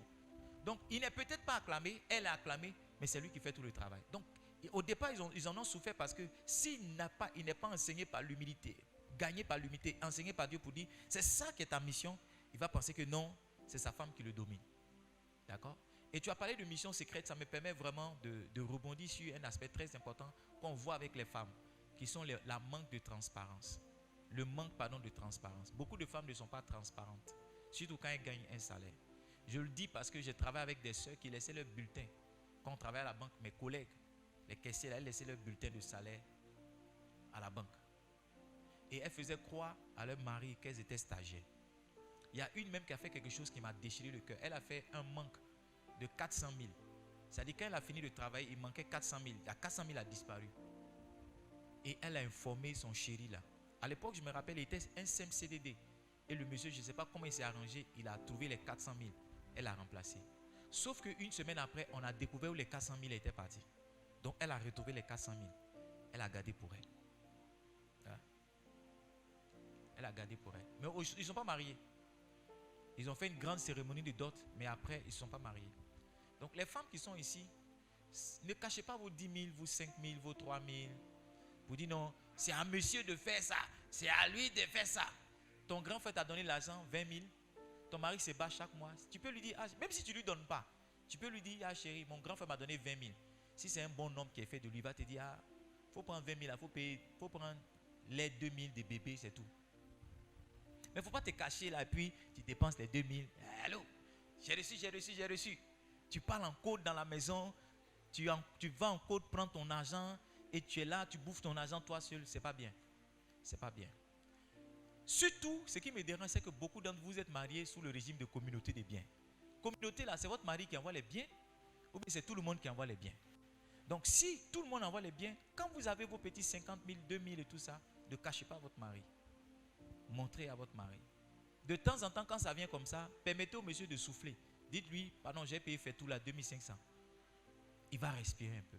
Mais ne cachez pas. Ne cachez pas. Beaucoup de couples souffrent de ça. Et justement, ça traduit, est-ce que vous êtes avec moi? Ça traduit quelquefois un manque de confiance. Moi, j'en suis arrivé à la conclusion toute simple. Parce que nous, on a connu ça aussi. Qu'en fait, on n'a pas les mêmes priorités. Ok?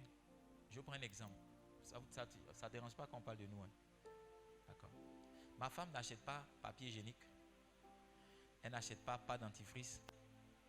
Elle ne fait pas transfert d'unité. Elle ne fait jamais ça avec son argent. Donc même si elle a 1 million sur elle là, elle va aller au supermarché, elle va acheter mayonnaise, elle va acheter saucisson, elle va acheter les filtres, tu vois. Donc quand moi j'ai mon argent, quand j'ai l'argent sur moi, ma manière de dépenser l'argent, ça ne lui convient pas. Parce que pour elle, ce n'est pas ça les priorités. Donc moi j'ai acheté PH, j'ai acheté pas dentifrice, j'ai acheté même 2. Elle m'a dit, mais tu achètes 2 pourquoi? Tu vois, ça c'était avant. D'accord? Donc maintenant j'ai compris que je dois faire une concession. Que je dois accepter que ma femme aussi, elle a sa manière de dépenser l'argent. Donc elle peut être là comme ça. Et puis je lui dis, allons-y au supermarché. Et puis on va acheter ce qu'elle veut. Elle va acheter les trucs.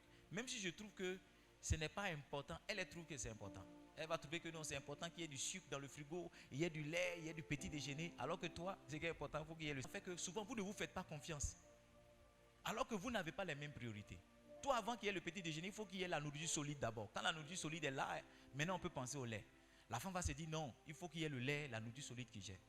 Donc c'est dans la communication, apprendre à se connaître, la transparence qui fait que l'autre est obligé quelquefois d'être transparent.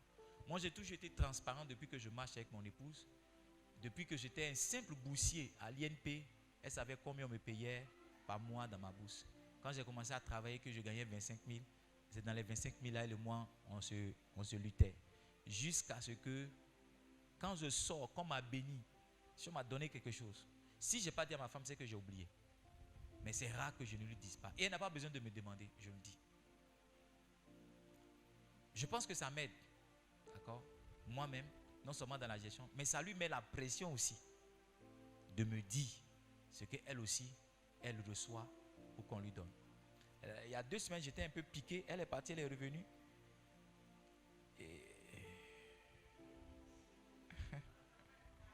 Elle est revenue et elle dit voilà. Elle a déposé des billets là. Elle dit voilà. Voilà. J'ai mis les billets dans mon portefeuille. J'étais un peu fier. Mais en réalité, c'est encore sur ma femme et mes enfants que j'ai dépensé l'argent. Je n'ai pas allé payer quelque chose de l'argent. Je ne sais pas si vous comprenez. Mais le fait qu'elle ait dit voici, ça m'a touché. Ça continue de me toucher. Donc, Pasteur Marcel, les deux peuvent porter des visions, mais il y a un travail que ta femme fait dans ta vie. Il y a aussi un travail que tu fais dans la vie. Moi, je coach beaucoup ma femme. Le fait qu'elle soit assise ici devant vous, c'est un coaching que j'ai fait. D'accord? Parce que ma femme, elle aime être derrière. Pour dire non, tu n'as pas dit ça, tu n'as pas dit ça. Donc, de plus en plus, je la mets en avant. C'est une mission que j'ai. D'accord? Elle aussi, elle a sa mission à côté de moi, qui est de prendre soin de moi. Et s'assurer que je sois heureux et que j'ai la paix pour prêcher. D'accord? Donc dans ce que je deviens, je l'ai dit l'année dernière, dans tout ce qu'un homme devient se trouve la contribution de sa femme. Amen. Quelqu'un veut poser une question? Denise, tu veux poser une question? Oui, notre maman Mariam. On prend 2 autres questions et puis on va arrêter. Alléluia. Bon, pour moi, ce n'est pas c'est juste un témoignage sur la transparence que vous venez de donner. D'accord. Une fois, nous étions allés à une retraite de femmes et il y a une dame comme ça qui rendait un témoignage. Elle a dit comme ça qu'ils habitaient à Cocody. Elle et son mari. Monsieur était payé, elle également, donc ils partageaient les charges. Et du coup, le monsieur a perdu son emploi. Donc, toutes les charges de la maison reposaient sur madame. Elle devait payer le loyer et tout ce qu'on sait de la maison. Et bon, comme à Abidjan, tout est géré par les huissiers et tout. Donc, madame a vu que vraiment la maison coûtait trop cher pour elle seule et puis son seul salaire là ne suffisait pas. Donc, il fallait qu'ils déménagent.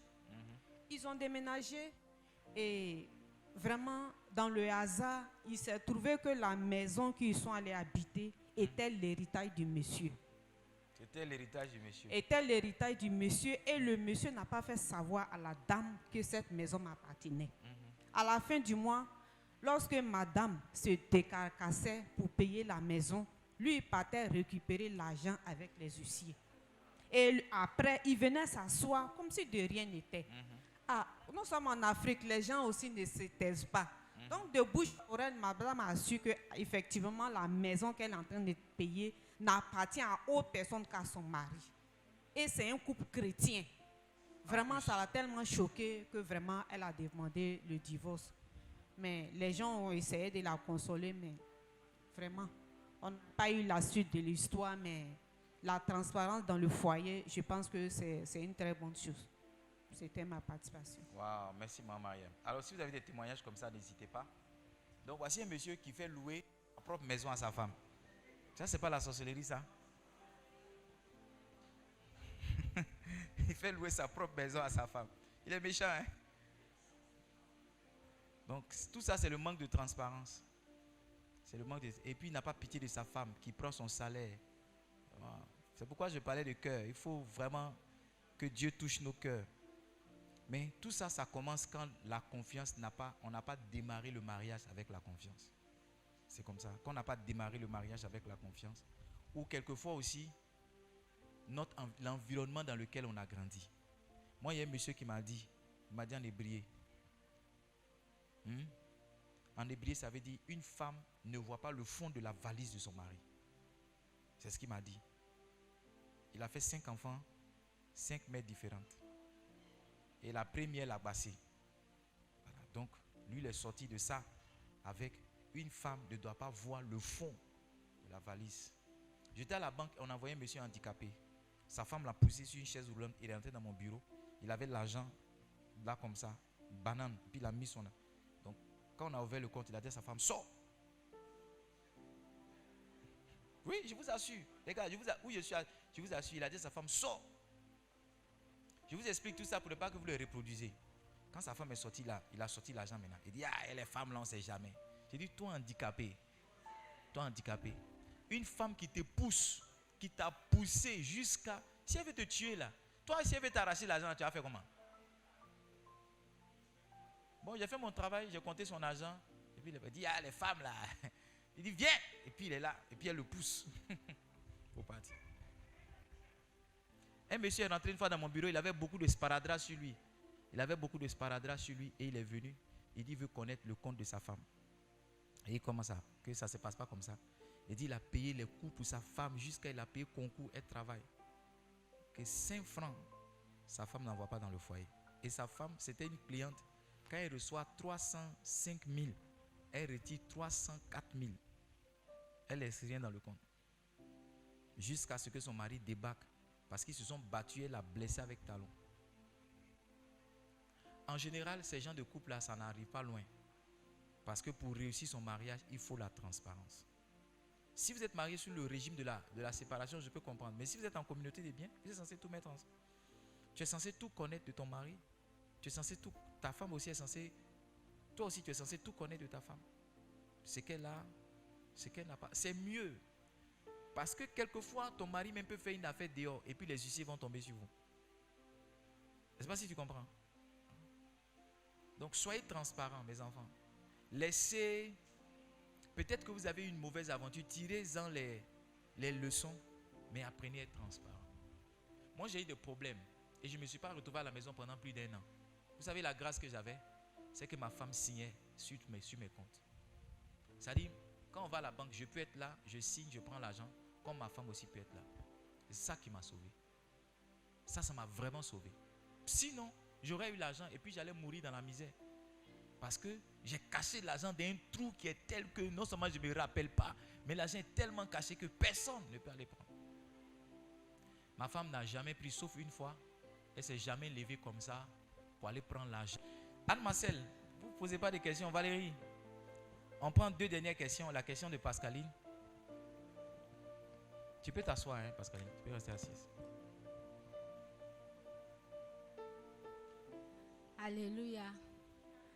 Pour moi, là, ce n'est pas une question. Parce que tout de suite, là, papa a parlé que le mariage, ça peut être la sorcellerie. Parce que moi, j'ai remarqué depuis que j'ai fait mon enfant, mon dernier fils, là, j'ai vu que il n'y a pas quelqu'un même qui me fait chose, qui m'appelle que madame. Comme Qui demande ton numéro. demande mon numéro, mon pas. Il n'y en a pas. C'est là un jour. Alors que tu es une belle femme, regarde comment tu es. Tu as bien mis ta perruque, rouge bordeaux sur le côté, qui marie avec ton rouge à lèvres, tout ça. Vraiment, ça peut vous faire rire, mais moi, c'est quelque chose même marque. Un jour, j'ai eu à demander à ma fille. J'ai dit, ah, Débo, mon handicap là, c'est comment? Et puis quand je passe même, quelqu'un ne me dit pas bonjour, quelqu'un ne me dit pas madame, comment tu t'appelles? Que quand je marche là, je marche comment? Elle dit, mais maman, c'est pas grave que ça. Il dit, mais ma fille, il n'y a pas quelqu'un même qui me demande quel est mon nom. Pourtant, moi, j'ai eu une femme même qui était dans roulette. Elle-même là, elle n'a même pas de pieds. Mais elle s'est mariée légalement. Papa, j'ai vu, je n'ai pas dit oh, j'ai vu. C'est ça. Donc, en tout cas, tu as l'impression que pour toi, il y a quelque chose de spirituel. Voilà. Okay. Alors, je pense ça, que tu dois pousser encore loin ta réflexion en prenant un temps de prière. Mais à partir d'aujourd'hui, on va te demander ton nom. On va te demander ton numéro. Amen. Amen. À partir d'aujourd'hui, on va te demander ton nom. Amen. Aujourd'hui même, on va te demander ton nom. Amen. Mais il ne faut pas accepter les anciens mouvements. Hein. Papa. Tu as compris? Non, sérieusement, ça doit être préoccupant pour une femme. Qu'il n'y a rien. Quelquefois, il y a des saisons de ta vie où ça vient beaucoup, tu ne gères pas bien les saisons. Quelquefois aussi, il peut y avoir des réclamations. Il y a certaines femmes. Moi, j'ai prié une fois, j'étais dans une veillée une fois, je vous ai déjà expliqué ça. Et je regardais une soeur, mon esprit était sur elle. Pas que j'étais intéressé par elle, mais je sentais que Dieu voulait me dire quelque chose. Et en partant prêcher, j'ai laissé ma serviette là où j'étais assis. Et quand en prêchant, j'ai dit, donne-moi ma serviette. Et elle est partie prendre. Quand elle a pris la serviette, en même temps, le Saint-Esprit a ouvert mes yeux. Et ce que j'ai vu sur cette soeur-là, c'est comme si elle était ensorcelée au point qu'on ne la voyait pas physiquement. Pourtant, elle est belle, claire, avec toutes ses rondeurs. Je ne suis pas en train de dire que c'est quand tu es aux rondeurs que tu es belle, amen, ou bien quand tu es claire faussement. Mais elle, c'était comme ça. Okay? Et puis, Dieu m'a montré ça, j'ai prié pour elle. J'ai prié pour elle. Donc, si tu observes ça, que ça t'inquiète, tu dois prendre un moment de prière. Mais à partir d'aujourd'hui, on va te demander ton numéro. On va t'appeler aussi. On va te demander ton nom. Je ne sais pas si tu aimes aller au glacier, mais on va t'inviter au glacier aussi. Ou bien on va t'inviter au porc au four aussi. Manger un porc au four, boire un coca. Amen. Yes. Je devais commencer ce message en disant, il y a de l'espoir pour celles qui ne sont pas encore mariées et qui ont atteint un certain âge. Parce que quand on rend certains témoignages, les gens pensent que quand on a dépassé 35 ans, 40 ans, 50 ans, on ne peut plus se marier. C'est faux. Il y a un espoir pour toi. Il y a une grâce aussi pour toi. Et je crois que dans cette saison, on va faire des mariages de nos mamans du 3e âge. On va faire des mariages de nos papas du 3e âge. Vous dites pas amen bien, hein? Ouais. Denis, si tu voulais poser ta question, l'avant-dernière question.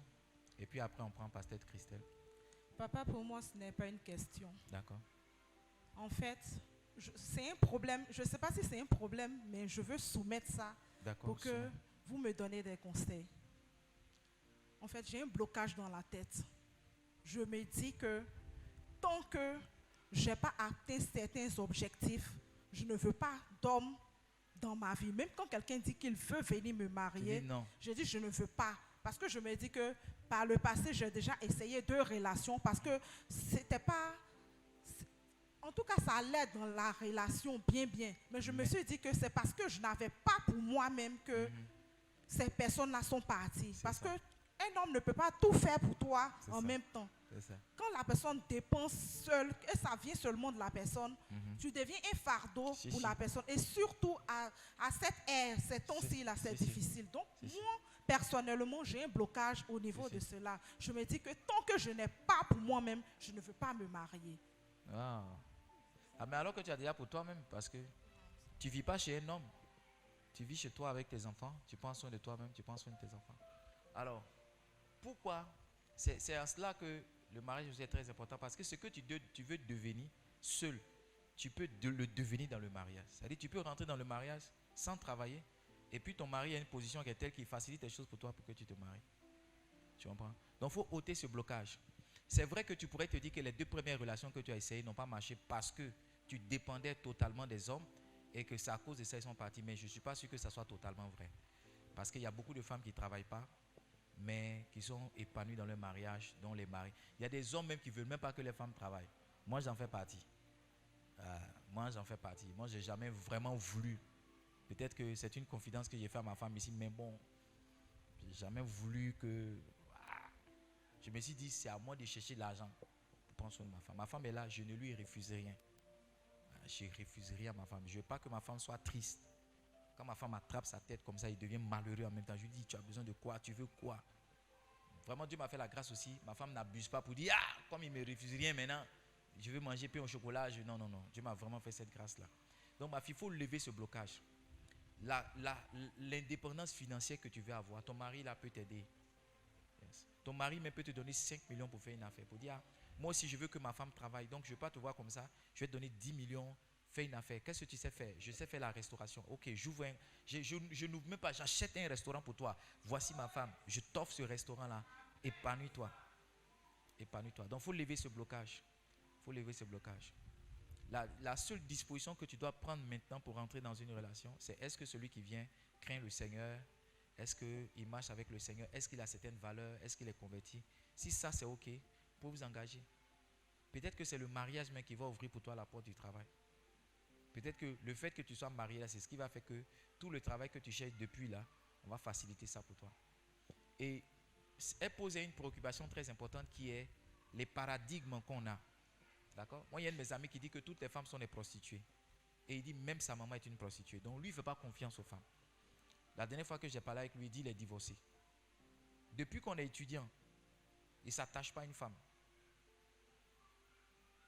Parce que un de ses amis a surpris son meilleur ami avec sa chérie. Donc lui, quand il est avec toi, c'est juste passer du temps. Il est très amoureux, il est avec toi, il te donne tout, mais pas plus. Donc il a été phagocyté par cette expérience. Et nous tous ici, il y a certaines expériences qui nous ont... Vraiment, quand c'est en bien, c'est bon. Quand c'est en mal, c'est pas bon du tout. Donc pour moi, en bien, tu peux te marier, tu peux être épanoui dans ton mariage, tu peux ne rien cacher à ta femme. Moi, mon père est décédé, c'est ma maman qui nous a donné les papiers des terrains, les biens de mon papa, c'est ma maman qui a fait sortir. Donc les frères même de mon papa ne savent rien. Donc il a dit, il a ça. Venez. Imaginez-vous que mon père cache ça. Il allait cacher ça dans un coin quelque part là-bas et puis il meurt. Donc il faut se libérer des paradigmes. Et l'école du mariage va nous aider. On finit avec Pasteur Christelle. La dernière question. J'espère que vous apprenez quelque chose, qu'on ne vous ennuie pas. Hein? Pasteur Fabrice, j'ai l'impression que tu t'ennuies. Anne-Marcel veut poser une question. On va finir par Pasteur Christelle d'abord. Et puis on va prendre Marcel. Ok. Je bénis le Seigneur pour cette école. Moi, ma préoccupation, quand j'ai lu Genèse 24, verset 38, ça nous parle d'Abraham qui a envoyé son serviteur aller chercher une femme pour son fils Isaac. Yes. Donc, est-ce que, en tant que servant de Dieu, est-ce qu'en tant que mère, est-ce que je peux choisir, comme Abraham l'a fait, une femme pour mon fils, choisir, ça serait un peu trop dit. Pour ma fille? Donc c'est la question que je me pose. Choisir, ce serait un peu trop dit. Si tu lis bien cette histoire, il a dit, va dans le pays En fait, il est retourné dans son propre pays, prendre une femme de sa région. C'est ça, hein, c'est ce qu'il a fait. Donc, il s'est trouvé qu'il est tombé maintenant sur vraiment une de ses nièces pratiquement. Parce que la maman de Rebecca et puis Abraham, je crois, sont frères et sœurs. D'accord? Mais Bishop Dag nous a enseigné que on peut recommander. D'accord? Moi, il y a certaines personnes ici là, je recommande. Hein? Car c'est pas ça? Je recommande, je suis là, je dis à ma fille, et lui là, bien était à mon fils, toi tu ne vas pas clair dans l'église, tu viens, tu pries, tu tombes sous l'onction seulement, tes yeux s'ouvrent pas. Et ma fille qui porte les lunettes, elle ne te dit rien. Voilà. Donc c'est des approches aussi pour aider les gens parce que tout le monde n'a pas cette, nous autres là, tout le monde n'a pas ce courage là d'aller dire à une soeur je t'aime et tout ça. Donc un père spirituel même doit faciliter les choses. Moi, je n'ai pas eu besoin de mes parents pour faire mes choix, mais je suis sûr que je vais m'impliquer dans le mariage de mes enfants. Par exemple, Néhémie, il dit sa préférée c'est Lisso. Je ne sais pas comment on gère ça avec les Digbé. Néhémie, lui, il s'est déjà marié avec Lys. Uriel, il a déjà marié Uriel. Je ne sais pas à quel moment il a donné la dot, mais il a un projet. Vraiment, la fille est dans ses projets. La fille est dans les projets de mon enfant. Donc, c'est comment, même si tu ne fais pas le choix, mais comment encadrer l'enfant. Malheureusement, dans nos familles, là, on n'a pas eu ça. L'enfant atteint la puberté, on ne lui parle pas des risques qui sont rattachés. La jeune fille atteint la puberté, on ne lui dit pas, on ne parle pas de mariage, on ne dit pas, il faut faire tel choix, tel choix. Et puis un jour, ta fille te rapporte un rastaman ou bien ton fils te rapporte vraiment une soeur vraiment voilà, bizarre. Parce que tu n'as pas pris le temps de parler, tu n'as pas pris le temps de t'investir dans sa relation. Tu n'as pas pris le temps. Moi, j'ai vu ça avec ma belle-mère. Ma belle-mère s'est beaucoup investie dans la relation. Moi, je pense que les parents de ma femme même ont plus milité en ma faveur. Parce que quand ma femme déconnait, c'était ses grands, parce qu'elle a des grandes soeurs. Quand je suis fâché, c'est ses grandes soeurs qui la convoquent pour dire ça ne va pas chez toi. Vraiment, ça devient toute une affaire. Quand elle est fâchée contre moi, je viens, elle ne veut pas me recevoir. C'est sa mère même qui va la soulever. Pour dire ça ne va pas. Oui, je pense qu'on ne serait pas arrivé ici s'il n'y avait pas l'implication de certaines personnes, y compris ma belle-mère. Donc, en tant que mère, tu peux t'impliquer. Tu peux t'impliquer. Tu peux recommander, mais il ne faut pas imposer. Voilà, il ne faut pas imposer pour dire, si tu ne maries pas celle-là, c'est que voici le sein qui t'a allaité là. Si je te tourne le dos, je dis, il ne faut pas faire ça. Amen. Il faut t'assurer que le choix de ton fils est un bon choix, que c'est un choix divin. Bishop Oyedepo dit, il ne s'est pas impliqué dans les mariages de ses enfants. Quand ils sont venus avec les fiancés, il a dit, c'est ce que tu veux? Est-ce que tu as prié Dieu? Quand ils ont dit oui, il a foncé. Parce que rien ne dit que ton choix sera bon. Hein. Il y a une de mes soeurs, c'est sa maman qui lui a imposé son mari. Son mari, c'était un escroc. Sa maman était une femme d'affaires. Elle a rencontré le jeune homme. Il parlait d'immobilier, alors que c'était du faux. Donc elle s'est dit, voici le mari qu'il faut à ma fille. Donc elle a bousculé sa fille. Elle a même exigé que sa fille démissionne parce que sa fille travaillait à l'intérieur du pays. Elle a dit à sa fille de démissionner. Aujourd'hui, là, quand le monsieur vole, c'est la belle-mère qui va payer. Elle les a récupérés les deux dans sa maison. Donc quand il escroque quelqu'un qu'on veut se plaindre là, c'est elle qui paye. Et elle a payé des millions jusqu'à ce qu'elle-même se retrouve en prison. Je ne sais pas s'ils sont toujours ensemble. Donc rien ne dit que ton choix là, ça sera le bon choix. Donc il faut coacher l'enfant, il faut lui parler, il faut l'encadrer, mais laisse-le choisir. Tu peux lui faire des propositions. Est-ce que ça te dit rien? Cette soeur qui va, qui prêche, qui prie, ce jeune, tu peux faire. C'est bon, Pasteur Christian? Ce n'est pas interdit, hein? Bishop Dag nous a vraiment demandé de nous impliquer dans le mariage. Et moi, je me rappelle, pour citer le mariage de Karel, qu'au début, là, il a mis le feu. Karel, tu me permets d'en parler, non? Quand ça a commencé, Karel dit, elle ne veut pas. Parce que ça s'est passé dans mon dos. Donc quand j'ai appris, je suis venu, j'ai dit, c'est comment? Tu veux ou bien tu ne veux pas? Elle dit, elle ne veut pas. Je me suis levé en même temps. Je suis allé les menacer. Et j'ai dit, votre affaire de Bishop Dag, ça va s'arrêter aujourd'hui. Vraiment, ça fait que le respect s'est vraiment installé parce que ils ont aussi compris que ce n'est pas facile de venir comme ça prendre ma fille pour partir. Est-ce que vous comprenez? Je me suis impliqué dans la chose du début jusqu'à la fin. Il y a d'autres aussi, peut-être vous ne le savez pas, mais il y a d'autres aussi à qui j'ai dit, et la soeur, et le frère. Par exemple, j'avais des projets pour Inès, jusqu'à ce que j'apprenne qu'elle n'est pas seule. Ah. Amen ou amen pas. Ah. Donc je suis là, je prêche, mais je regarde aussi. Amen. Parce que en tant qu'un père, c'est aussi ça. Je ne t'impose pas, mais ma fille, l'homme qui vient là, le frère, la soeur. Mais il rire. Qui est là? Qui veut poser sa question? On finit avec... Tu veux poser une question aussi, Charlotte? Qui veut poser une question? Ok, on prend vos questions. Les gars, c'est intéressant ce qu'on dit, non, bien on s'ennuie. Est-ce qu'on apprend? Oui, Marcel, pose ta question. Vraiment 2 dernières questions. Pose ta question. En fait, ma question, dans le sens que pour Denise. D'accord. Tu rencontres quelqu'un et puis, comme Marcel a dit tout à l'heure, vous avez, et qu'on peut chacun a une charge que lui a demandé de faire. Maintenant, toi, tu as ton talent à tout et puis ce dernier-là décide que tu ne travailles pas, alors que toi-même tu veux travailler. Et puis, il met les bâtons dans tes roues pour que tes activités tombent. Alors que vous vous entendez très bien. Comment réagir face à ça? Alors ça, c'est un principe naturel. Quand 2 personnes ne s'entendent pas dans le couple, qu'est-ce qu'on fait? La pire des manières d'essayer de résoudre ça, c'est d'aller comment on appelle ça, à la confrontation. Ça, c'est la pire des manières de faire. Ah, si tu ne fais pas ça, moi aussi, je ne fais pas ça. Ça, c'est la pire des manières de faire.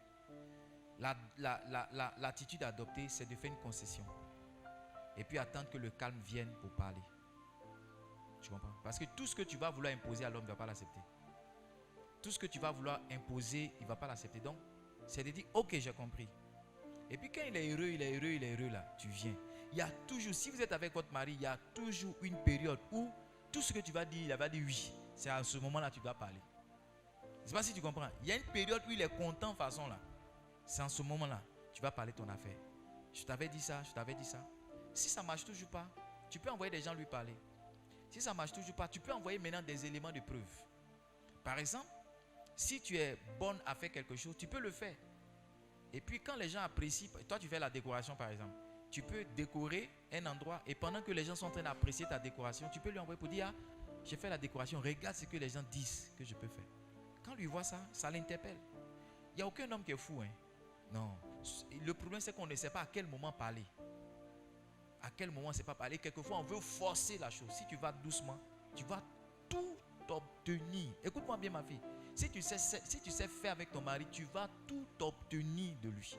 Je dis toujours que les femmes ne savent pas le pouvoir qu'elles ont. C'est pourquoi elles sortent perdantes dans l'air. Sinon, une femme qui sait le pouvoir qu'elle a, elle va tout obtenir de son mari. Tout. Le même homme qui donne rien à sa femme, il y a une maîtresse qui prend tout l'argent là-bas. Oui. Qu'est-ce qu'elle fait? C'est pas un médicament. Elle sait. Quand le gars vient là, au moment, dès qu'il vient, elle enlève ses chaussures dans le soulier là, elle enlève les chaussettes, elle met ses pieds dans l'eau. Elle lui envoie un petit sirop pendant qu'il est en train de siroter. Elle dit, regarde, ma belle-mère, ma maman là, la dernière fois, sa facture. Qu'est-ce que tu penses qu'il va dire là? Qu'est-ce que tu penses? Même s'il n'a pas l'argent, il va dire, j'ai compris. Quand il va à la maison, il va dire à sa femme, il te donne l'argent du marché, c'était comme 200 millions, donne-moi 60 000. Il va envoyer Orange Money là-bas.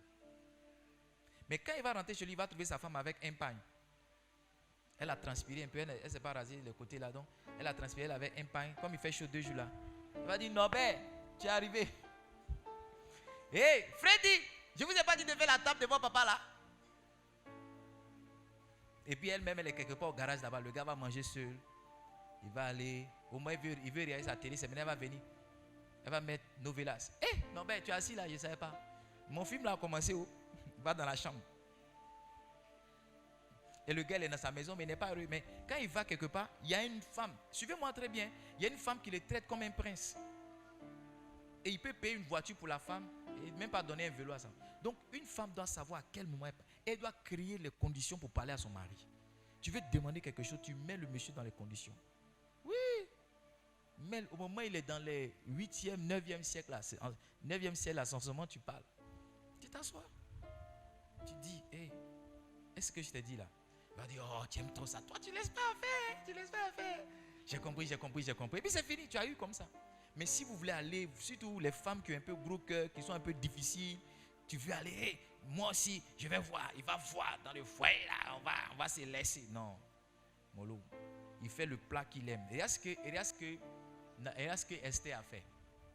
Pour parler à son mari, elle a jeûné d'abord spirituellement. Mais la Bible dit qu'elle s'est vêtue de ses vêtements royaux.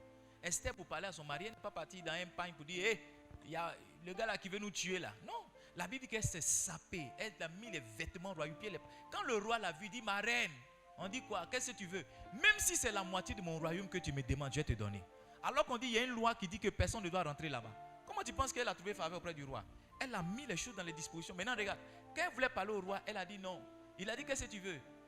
Elle a dit, ne sois pas pressé. Je vous invite à manger ce soir avec Aman. Ils ont mangé première nuit. Il lui a demandé, qu'est-ce que tu veux? Elle dit, non, c'est pas encore fini. Demain encore, venez manger. C'est après le deuxième repas, maintenant, elle a dit, le gars là, il veut nous tuer. Le roi automatiquement a fait pendre le gars. Il a mangé 2 fois. Pas n'importe quel repas. Toi, ton mari a faim, et puis tu viens lui dire que tu n'as pas reçu. Amen. Oh, je dis ça pour rire. Donc, ma sœur, j'espère que tu comprends. La clé là, c'est de trouver le bon moment pour lui parler. C'est d'être persévérant, mais dans la douceur. Parce qu'à force de persévérer, regarde comment Delilah a eu Samson. Tous les jours, elle parle. Il dit non, je ne dois pas donner mon secret. Il a blague. Elle dit, ah, tu ne m'aimes pas. Oh. Tu dis ça, mais tu ne m'aimes pas. Regarde ce que tu m'as dit là. Tu as abusé de moi. Regarde, toujours. La Bible, si tu lis la partie, la Bible dit que à force de parler là, elle a séduit son cœur, elle a gagné son cœur. Samson qui était loin là, si on a pu le prendre, c'est pas toi qui peux pas prendre.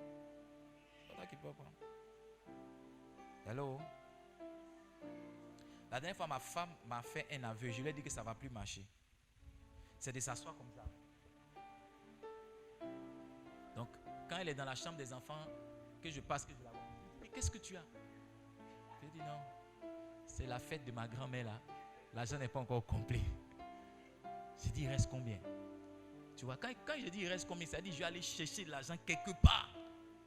Et puis c'est la dernière fois qu'elle m'a fait ça parce que chaque fois qu'elle fait ça, j'ai la même réaction. Je lui ai dit, ça ne va plus marcher maintenant. Tu vas attraper ton menton jusqu'à ce que tu sois fatigué de laisser. Tu vois, ça c'est sa stratégie. C'est sa stratégie pour forcer quelque chose.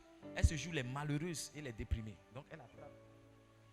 Ou bien elle prie et puis elle ne ferme pas la porte. Puis elle prie. J'ai dit, tu pries pourquoi? Elle dit non, je prie pour telle chose. Je dis, arrête de prier. C'est combien? C'est combien? Donc tu dois avoir tes... Et ça marche, moi le pasteur. Je ne vais pas chercher le Saint-Esprit pour dire non, Saint-Esprit, est-ce que je dois donner l'argent à ma femme, tout ça? Non. Je ne veux pas voir ma femme dans cet état-là. Et je réagis. Donc toi aussi, tu dois trouver. Tu dois trouver pour toi. Béné, on finit avec toi. Quelqu'un voulait te poser une question? Oui. Papa, moi j'ai une question pour les moins plus jeunes qui ont au moins 5 à 3 enfants comme ça. Bon, par exemple, comme un homme vient vers eux comme ça, et puis la personne, genre, la drague vient. Il la veut. Il la veut. Et puis elle a des enfants. Elle a des enfants. Elle lui dit carrément que j'ai des enfants. La personne carrément lui dit que non, c'est plus la peine. C'est plus la peine. En fait, c'est quoi le problème? Non, si c'est plus la peine, c'est plus la peine. Hein. Parce qu'il y a des gens qui ont leur... Il y a les gens qui ont leurs caractéristiques. Il y a des gens qui ont leur canevas de mariage. Ok? Lui, il ne va pas marier une femme comme ça. Il faut accepter ça. D'accord? Il faut accepter. Comme j'accepte qu'il y a des gens qui ne viennent pas dans cette église. Tu comprends? Maintenant, il y a des gens pour qui c'est un problème. Pourquoi? Parce que si tu fouilles bien, peut-être qu'il a grandi dans une famille où la femme est venue avec d'autres enfants et son papa les a abandonnés pour s'occuper des enfants. Donc lui, il ne veut pas ça. Donc il faut accepter. Il ne faut pas faire par là. Mais c'est bien pour toi d'être transparente dès le départ pour dire j'ai 2 enfants. Celui qui t'aime vraiment, qui veut aller avec toi. Quel que soit ce qu'il a dit au départ, va marcher avec toi. Moi, je n'ai jamais eu d'intention de marier une femme qui soit une femme brillante. Ça n'a jamais été parce que ma maman criait dans la maison. Donc j'ai dit les femmes brillées, c'est des criades. J'en veux pas du tout. Non, je vous assure. Mais quand mon cœur a commencé à battre pour mon épouse, je n'ai plus calculé si elle est brillée, si elle est moitié, elle est ceci, elle est cela. Ça n'a plus compté. Mais quand j'étais plus jeune, je me suis juré que femme brillée ne rentre pas dans ma maison. Non. Mais quand on dit l'amour a ses raisons que la raison elle-même ignore. Donc quelqu'un qui t'aime vraiment, ses propres parents vont lui dire elle a déjà 2 enfants. Il va dire non, si je l'aime avec ce qu'il a. Donc il ne faut pas forcer. faut pas faire pitié pour que quelqu'un te marie. Parce que quelqu'un qui t'a marié dans la pitié va te maltraiter. Va te maltraiter. Si tu vas quémander, non, je suis trop seul, j'ai 32 ans, j'ai 42 ans, il faut que je me marie. Tu vas, dès que le péché vient, hey, marie-moi, marie-moi. Il va te maltraiter. Tous les jours, il va te rembourser ta dot, il va te maltraiter. Tu as compris, ma fille? Celui qui t'aime vraiment, il va te prendre avec tes enfants. Il va te prendre avec tes enfants. Et il sera un soutien. Il y en a même qui vont te dire, non, j'ai plus besoin de faire un enfant, tes enfants sont mes enfants. Oui. Il y en a qui font ça. Il y a des hommes comme ça. Hein? Voilà, Emmanuel Macron, sa femme a des enfants qui ont pratiquement son âge, mais ce sont ses enfants aussi. Lui dit, il n'en fait pas. Donc tu peux tomber sur un Macron, ma fille. Tomber sur un Macron. Il y en a qui ont tellement réussi ça que quand tu arrives chez eux, tu ne sais pas que les enfants ne sont pas de madame, bien les enfants. C'est tellement réussi. J'ai un ami comme ça. C'est tellement réussi. Mon ami, voilà. Mon ami aussi. Ma femme aussi. Elle, sa maman est rentrée dans le foyer avec elle. Elle est rentrée avec une charge. Je me rappelle quand je marchais avec ma femme, elle partait faire des retraits pour son beau-père. Elle retirait des millions. Elle dit, il est quitté à la banque. Quand elle vient donner les millions qu'on donne pour elle, sans manger poulet.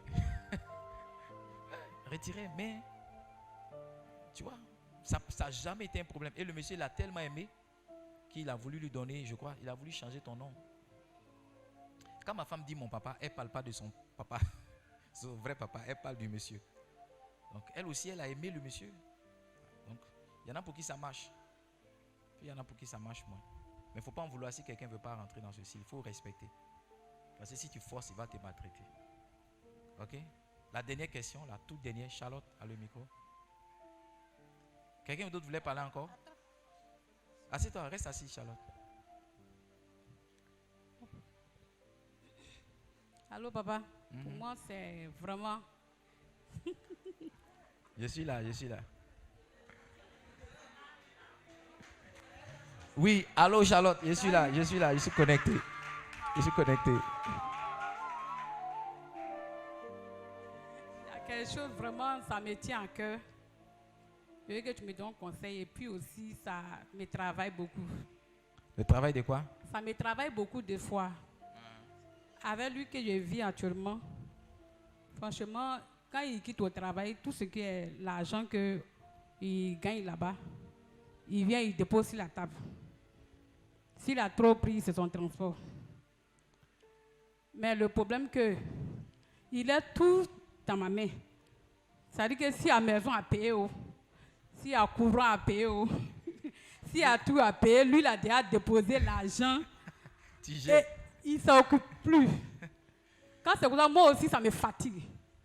Quand je lui demande, le 10, on paye une maison là. Tu ne me demandes même pas si elle paye maison. S'il va payer maison, je dis, mais c'est toi qui as la caisse. Maintenant, tu me demandes encore c'est pourquoi. Et quand c'est comme ça, papa, d'autres personnes pensent que c'est moi, je m'occupe du monsieur.